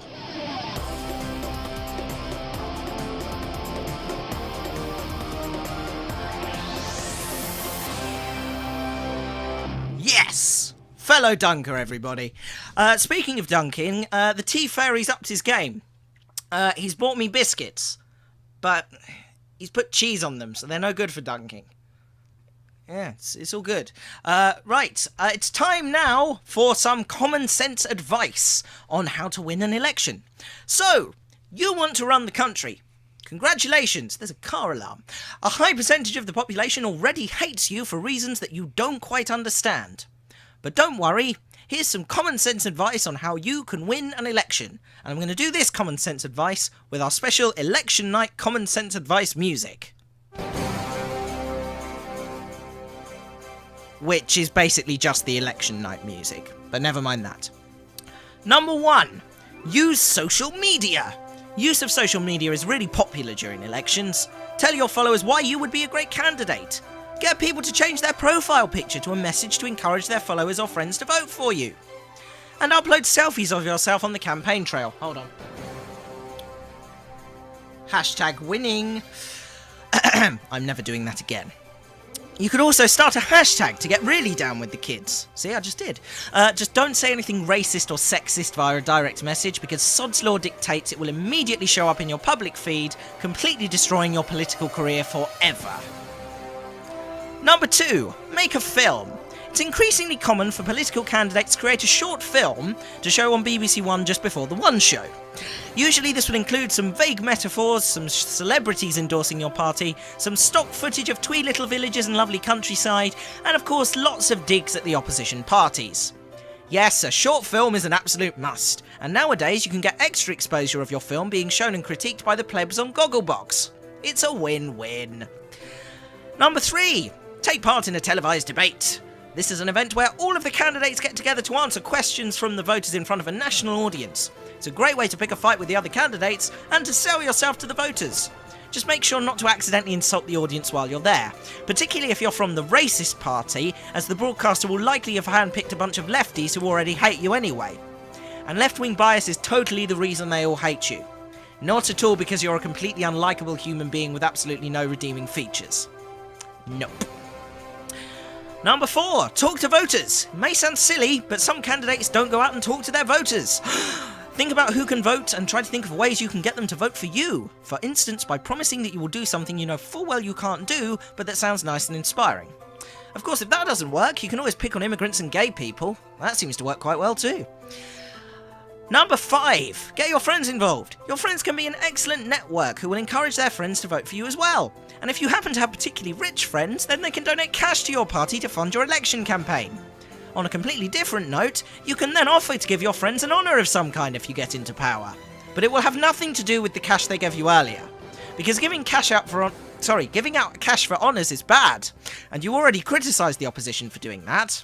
The fact you recommended your rich friend who owns a multinational corporation for a night had nothing to do with the millions of pounds he generously gave your party. Nothing at all. And finally, number 6, hire a spin doctor. Spin doctor. We highly recommend Honest Jeff as a spin doctor for your party, because if you don't hire him, someone else will. And trust me, you want Honest Jeff on your side. And if you're still not convinced, check your text messages. Go on, go check them. We'll wait. Why yes, those are some highly compromising photographs of you in a situation that you don't want made public. But don't worry, just leave a bag of money round the back of Tesco and we promise those photos won't make it to the Sunday papers. His name isn't Honest Jeff for nothing, you know. And that was Tea Time with Matt's common sense advice on how to win an election. Oh yes. Now what's going on in the chat room? Bren says, that seems dumb, not talking to voters. Yes, it does. I can't believe anyone would seriously do that. Donald says, where would you prefer to live? Number 10 or number 9? It's all just a game of The Sims. That's brilliant. Number 10? Rory says, yeah, I wouldn't like to live as either, but both sound incredibly dodgy. I prefer number 15 myself. No, number 15 seems like a nice round number. It's good. Mr. X has joined us in the chat room. Hello, Mr. X. You have a mysterious name. What's up? Not much. Just waiting on the future of the country, of the United Kingdom. It's all good. Brent says, I don't get it. Don't get what? What's not to get? I explained myself perfectly clearly there. Right, I'm going to play the song that Rory requested now. This is a song from Dan and Dan. It's the Daily Mail song. Hope you enjoy this, folks.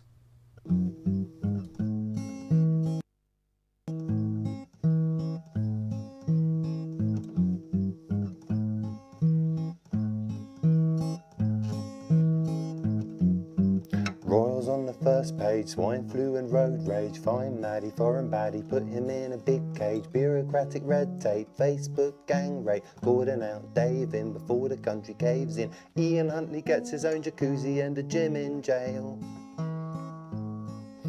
It's absolutely true because I read it in the Daily Mail. Bring back capital punishment for paedophiles. Photo feature on schoolgirl skirt styles. Binge Britain, single mums, pensioners, hoodie scum, oversexed and underage. Foreign stories, half a page. Criminals get Marks and Spencer's vouchers when released on bail. It's absolutely true because I read it in the Daily Mail.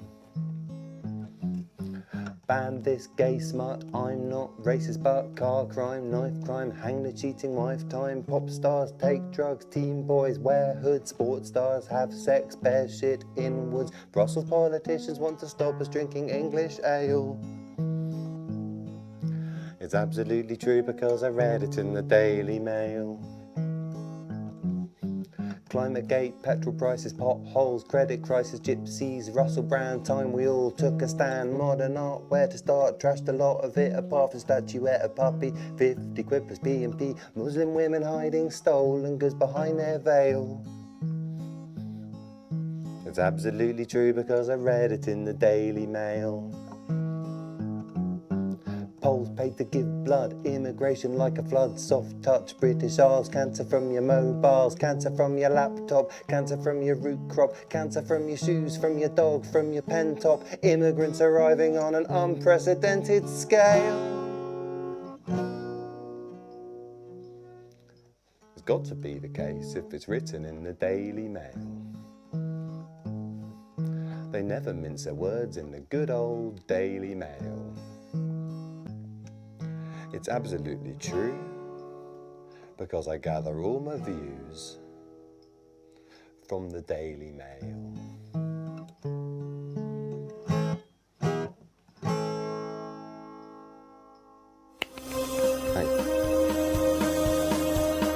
Coming to you live with a cuppa and a biscuit. It's Tea Time with Matt. That was Dan and Dan there with the Daily Mail. Good song, I enjoyed that. Donald and Bren are talking about where you would want to live. Number 10 or number 9, i.e. 10 Downing Street. I've got a bit of cheese and biscuit stuck in my throat. It's not good. Basically, number 10 Downing Street is where the Prime Minister lives. It's basically the British equivalent of the White House, except less impressive. Google 10 Downing Street. There'll be Google images of it everywhere. Rory says, hi neighbour, because Mr. X is from Germany. Hello, Mr. X from Germany. Nice to have you. He also wants to know, are there any results in now? No, not yet. No results yet, but we'll be going over to the BBC in about, 5 minutes' time to see what's going on. Because we should have an update by then, I think. At least I think we should have an update. That's the plan. But basically what will happen at 10 o'clock is they will release the exit polls. So we will have a rough idea of who's going to be running the country tomorrow morning. Or at least that's the plan. So stay tuned for that. Mr. X also asked, what's the weather like in the UK? I'm not sure, you know. Shall we find out? Let's do a weather update. Right, here we go. Open the window again. Open up the window and let's have a look. Well, it's dark. Kind of cool outside. Can't see any stars. I think that dark cloud has rolled in from earlier.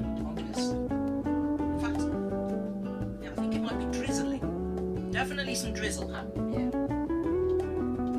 Oh no, tell a lie, I can see... I think that must be Venus in the sky. I think I can see Venus.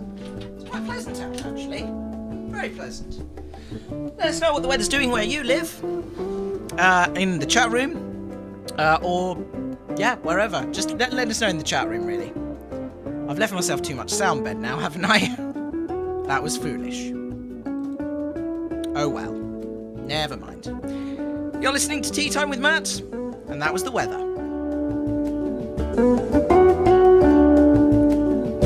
Donald says, PM or Chancellor, I think playing with the country's money would be good. Yeah, actually, that's good. It's good. Davros says, you missed the weather section, but it's clear and quite warm at the moment outside. No, I just did the weather. It's like you're not paying attention. Donald says, Tunbridge Wells weather is fair to middling. Nice, nice. Roy says, it's really nice here in the Czech Republic. Lovely. Beautiful. Mr. X, what's the weather doing in Germany right now? Since you asked us, I think it's only fair you spill the beans on the weather in Germany. Mr. X says, I want to learn Chinese, but it's really hard for us Europeans. They're talking about language in the chat room.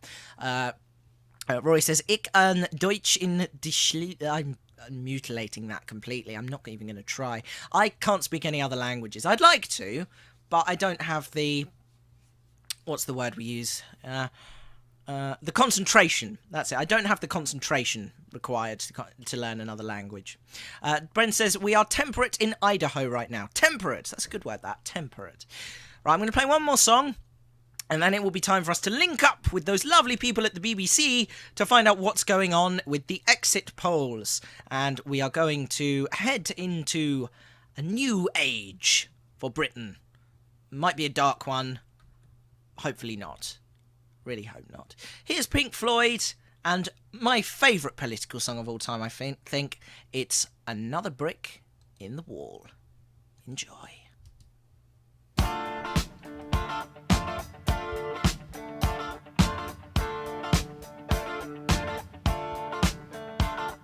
We don't need no education.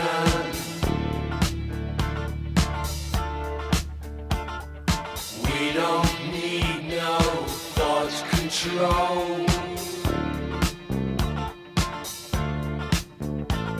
No dark sarcasm in the classroom.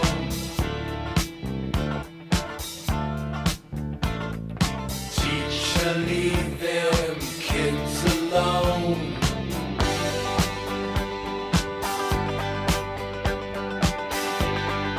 Hey! Teacher, leave them kids alone. All in all, it's just another brick in the wall.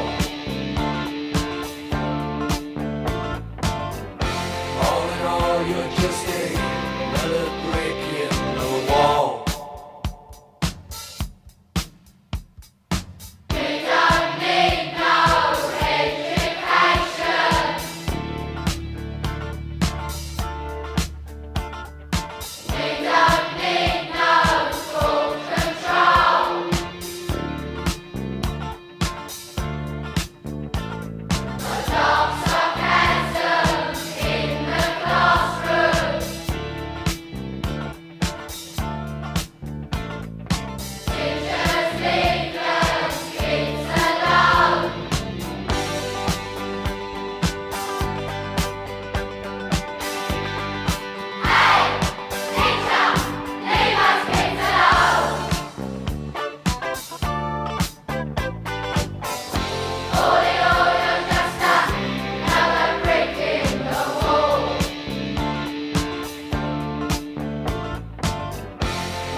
Tea Time with Matt.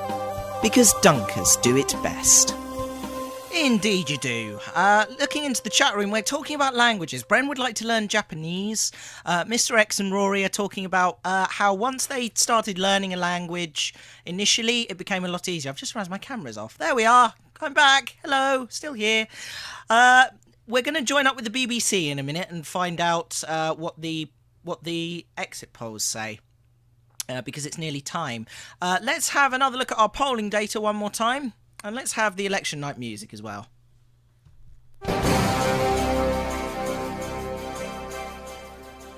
So, just to remind you what's gone on up until now, currently the Conservatives are leading the race with 34% of the vote.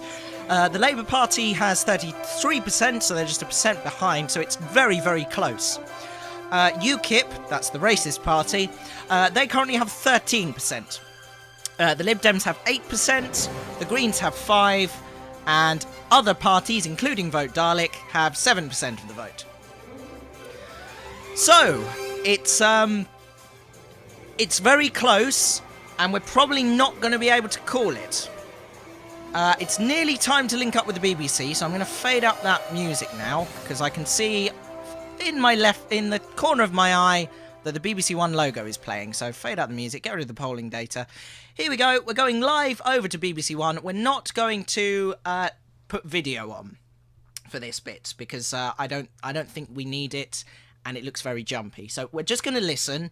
I'm going to interject with my comments. Feel free to join in the chat room as well. And remember as well, we need words for the bedtime story. We've got Dalek Party, Force, and video game at the moment, so we need 2 more words. Here we go. Here we go over to BBC One for the exit polls.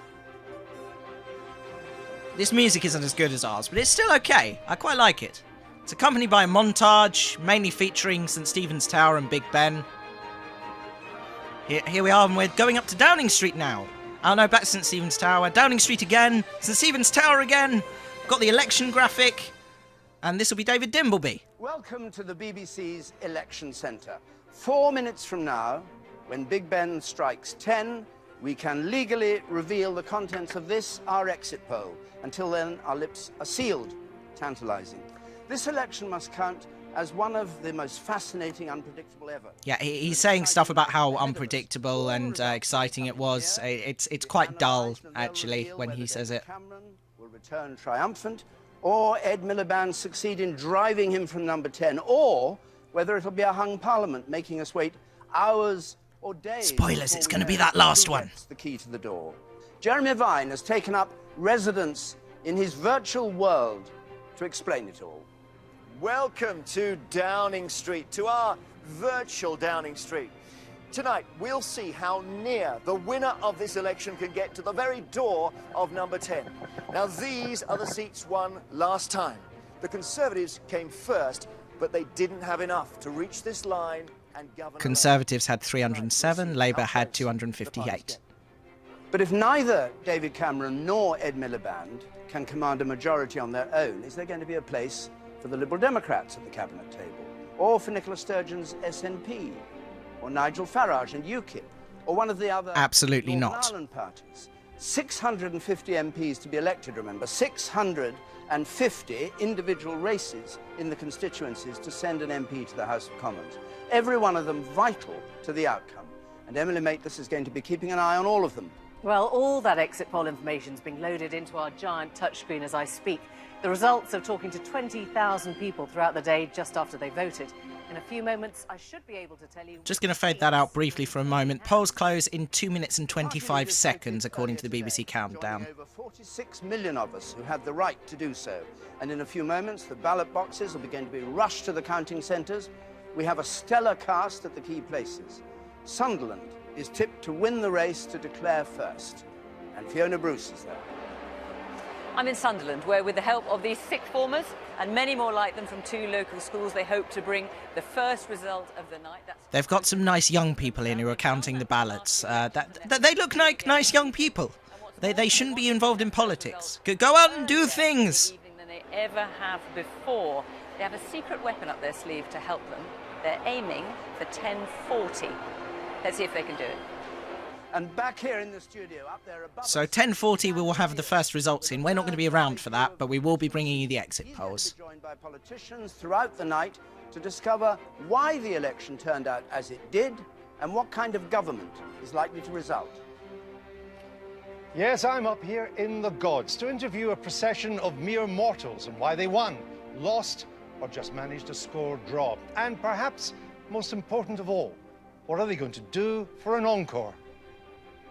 Outside Broadcasting House in the centre of London, Sophie Rayworth is standing on a gigantic map of the United Kingdom, a perspective on the political... This would be great if we could show you it, but we can't. So we've got a giant map of the UK divided up into like honeycomb, and it's got different colours on it representing the various seats. So one hexagon basically equals one MP is what she's saying there.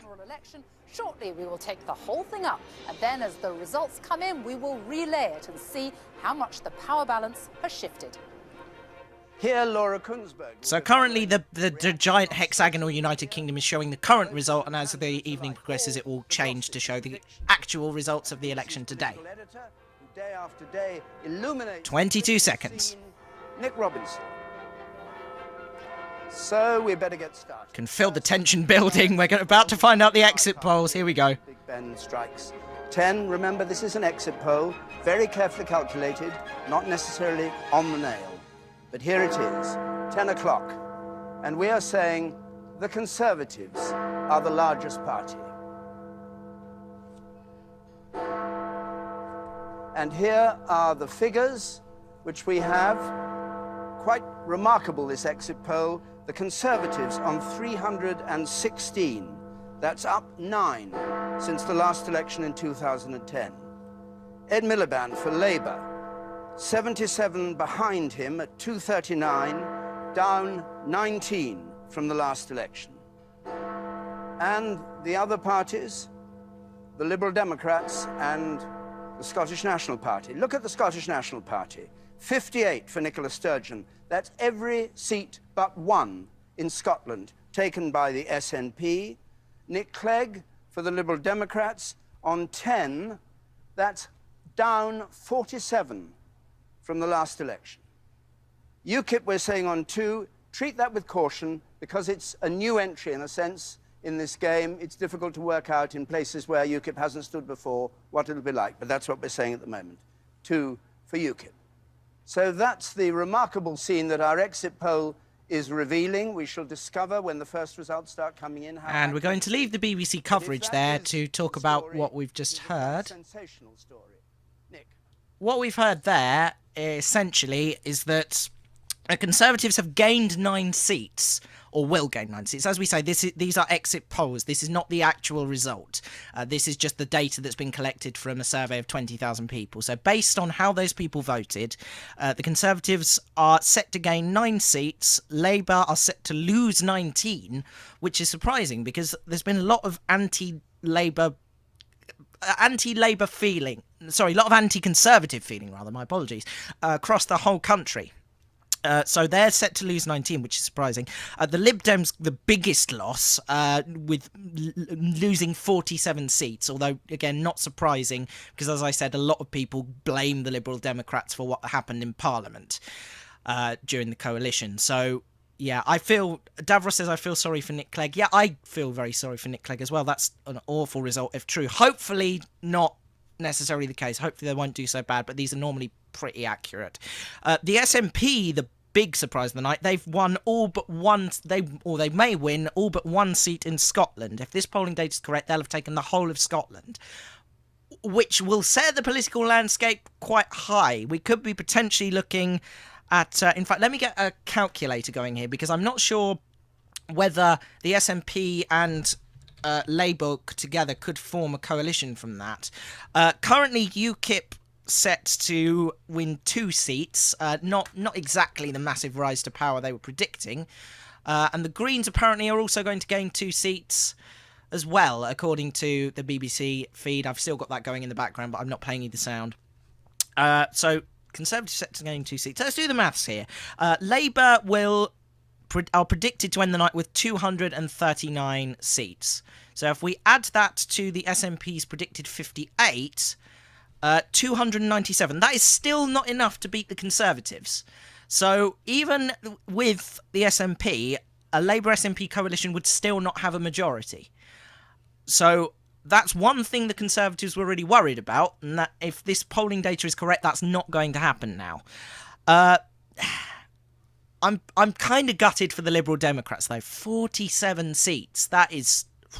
That's very surprising. In fact, this whole election has been ridiculously surprising, actually. That data, if that's an accurate representation of what will happen, that's interesting. It's extremely interesting. I don't know from that. Does that mean the Conservatives will have a majority? Let me add these all together. What's going on in the chat room? The BBC has too much money to spend, says Donald. Yes, they do. They should be spending more of it on Doctor Who. So we've got the 297 from the SNP and Labour. Add that... add the Liberal Democrats 10 in there. Plus 2 from UKIP. 309. Yeah, even with all of those combined... do you know what? I think the Conservatives might have done this. They might have an overall win. That's surprising. Okay, according to Davros, you need 326 for a majority outright. Okay, so with that in mind, they've got 316. They need 326. This could potentially mean another Conservative Lib Dem coalition with less seats for the Lib Dems. And that would be a big sway, but it's the one that makes the most sense. They work well together. We know this to be true because they've done it for the last 5 years. Despite all the posturing that's gone on in the election, that is because everyone wants to win outright. The only person who's been talking coalition really is Nick Clegg, and that's because I think he knows, and his party knows, they have no chance of winning outright. So they're talking coalitions, and they want to keep the status quo.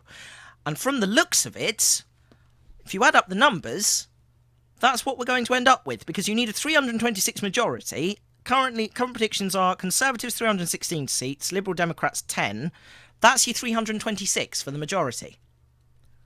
So that basically means that we're going to end up with what we had before, which is a huge shock, actually. I don't think anyone was expecting that. I mean, it was always plausible, it was always quite likely, but that... wow. Okay, that as someone who's interested in politics, I find this endlessly fascinating. I appreciate some of you might not. But, yeah. Quite a surprising result. I mean, obviously, this could all change overnight. Tomorrow morning, we could wake up and this could all be nonsense. This might not be what's happened. Bear in mind, this is a survey that's done of 20,000 people, how they voted, and multiplied across the country. So... the prediction currently is that we will end up with a Conservative Liberal Democrat coalition, although that could change. The Conservatives will have the most votes, but still not enough for overall control. I don't know if I'm pleased about this or not. I think if the Liberal Democrats remain in power and Nick Clegg remains Deputy Prime Minister, I will be pleased. I will be pleased that David Cameron remains Prime Minister. That said, I really don't like the Conservatives. So, when I say the Conservative, I don't like many of the Conservative MPs and I don't like many of their values. But I do like David Cameron. I think he's a good Prime Minister. So, I don't know. Big party missing from these figures. Where did the Dalek Party come in the polls? No results from that, actually. Presumably they are bundled in other, which the BBC didn't think to mention. I will try and get some news on that for you in the next few minutes. But meantime, we're going to play another song. And then when we come back, we're going to do the bedtime story and bring an end to the show. Feel free to discuss these results, because this is fascinating. I'm absolutely fascinated by this. I'm going to play a song now. This is, well, what better one, really? Let's play Queen, and We Are the Champions. Enjoy! My dues, time after time, I've done my sentence, but committed no crime. And bad mistakes, I've made a few. I've had my shells and kicks in my face, but I've come through. And I need to go on, on. We are the champions, my friends, and we'll keep on fighting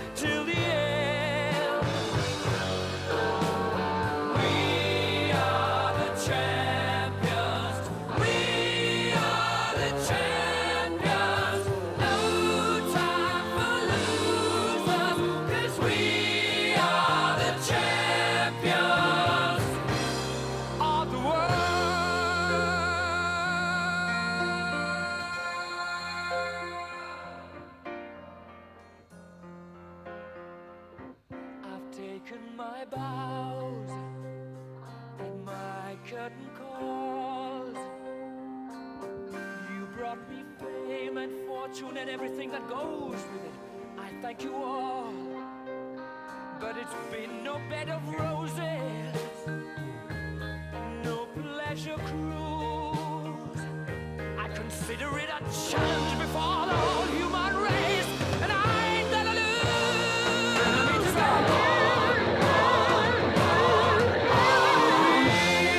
We are the champions, my friends,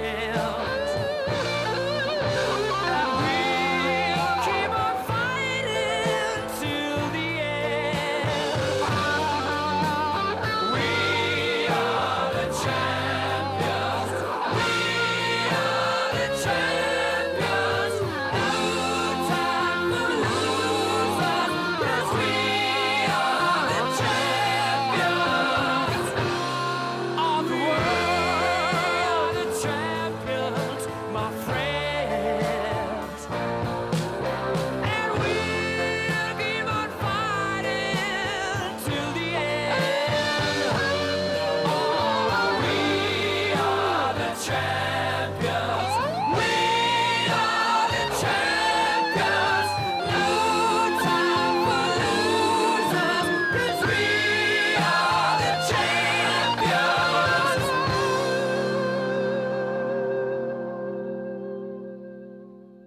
Queen there, and we are the champions. You're listening to Tea Time with Matt.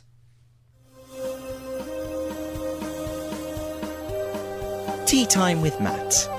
Because dunkers do it best.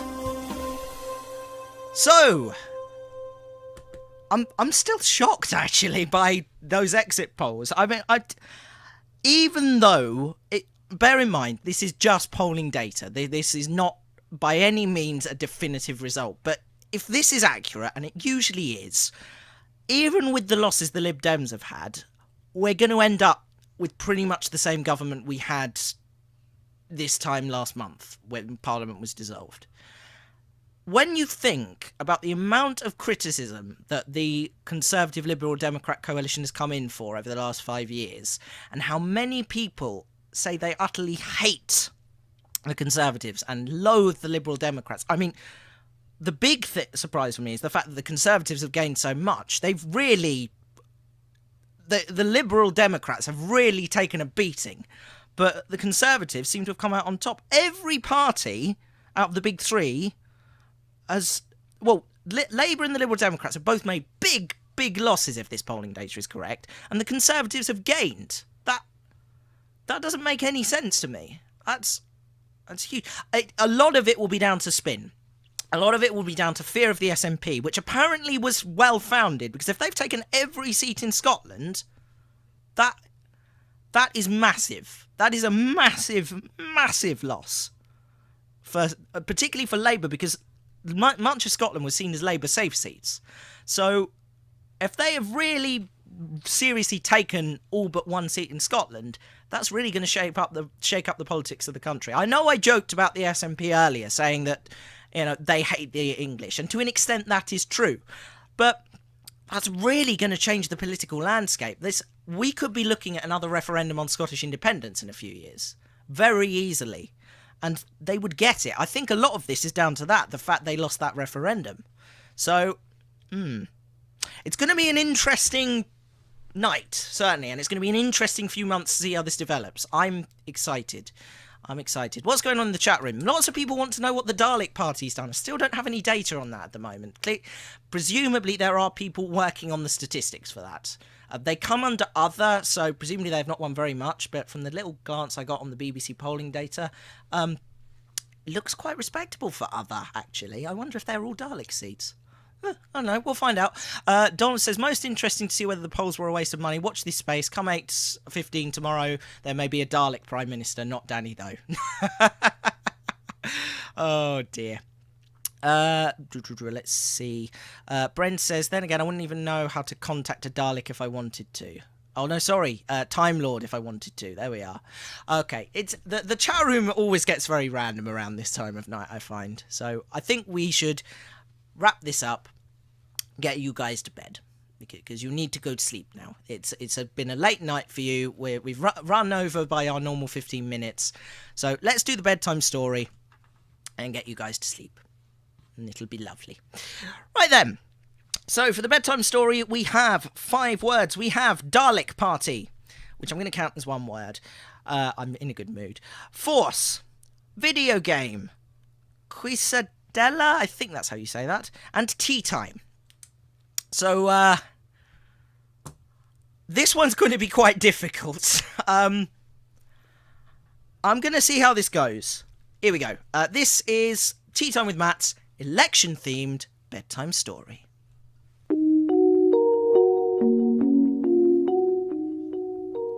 Once upon a time, on the morning of the 8th of May 2015, a nice man called Nigel Farage got out of bed. Nigel had had a really, really bad night. He'd lost his seat in South Thanet. He thought he was sure to win, but he'd been defeated by an overweight comedian masquerading as a pub landlord. He was not in a very good mood. Mr. Farage got out of bed and headed straight down the pub. He picked up a copy of the Daily Mail, which was full of stories about the various different parties, and Mr. Farage was surprised to see how much of the pages of the Daily Mail was devoted to the Dalek Party's gains. Farage managed to force himself into the pub, past the revellers who were celebrating Al Murray's win, and ordered himself a pint. "Oh, yes, I'll have a pint of bitter, please," he said, trying his best not to cry. "1 pint of bitter, Mr. Farage," said the actual pub landlord, pushing it across the counter. Suddenly, Al Murray sauntered over. "All right, Nige, no hard feelings, eh?" "Piss off," said Farage. "All right, no need to be like that," said Al Murray, and off he went. Farage decided to cheer himself up by playing on the video game quiz machine. The first question was this. In Mexico, what is the national food? Tortilla, chili, or quesadilla? Farage didn't know the answer, so he punched the machine and left. He didn't know anything about foreigners, except that they were coming to his country and spoiling it. And now, because of who had won the election the night before, it was just going to get worse and worse, and everything was really terrible, and he wouldn't be allowed to lead UKIP anymore, and I hate everyone, thought Farage internally. Oh dear. So poor Nigel Farage went out into the streets of South Thanet, dodged the eggs that were being hurled at him by UKIP supporters. "We believed in you! You was going to save us, innit?" said all the UKIP supporters, continuing to throw eggs and rotten vegetables.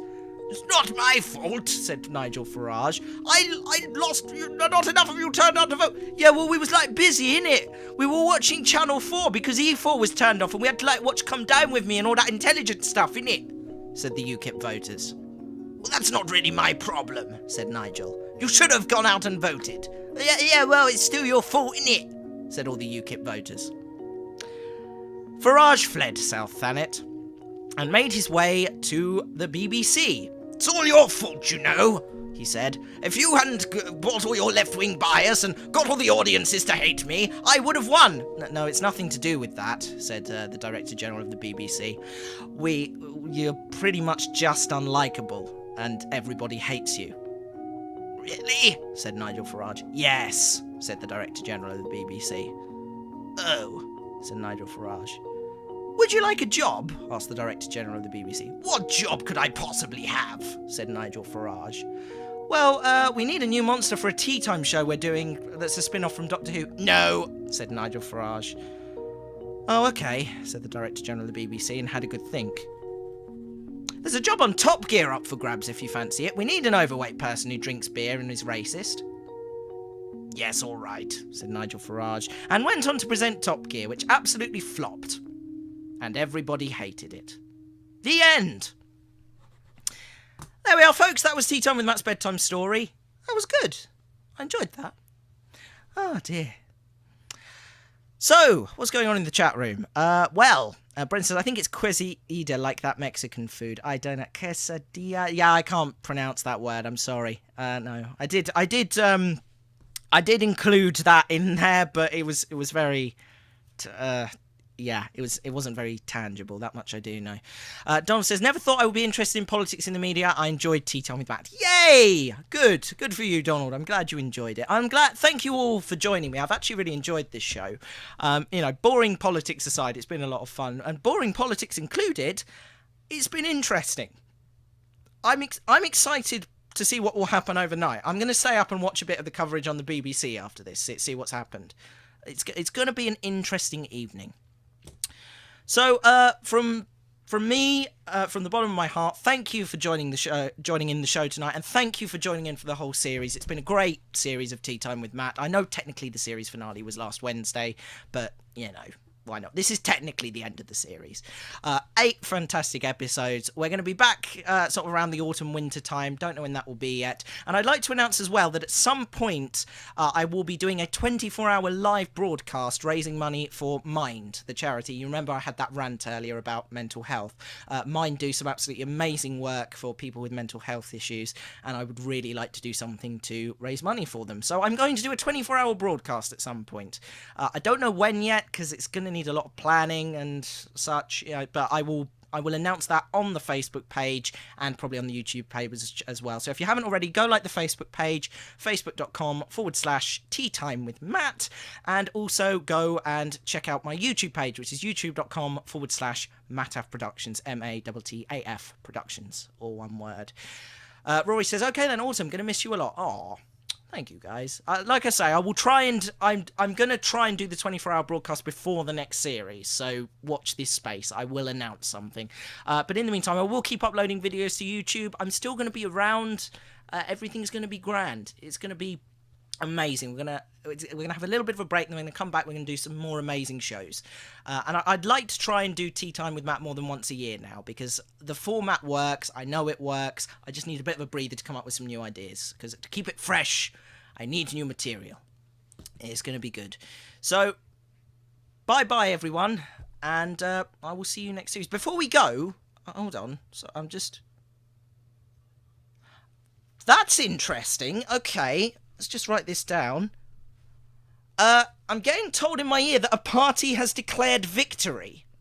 That's very early. I don't think the first result's in yet, is it? That's incredible. And they've... Hold on. Yeah, and they've actually got enough seats to form a government. What? What? That doesn't make any sense. Seriously? Okay.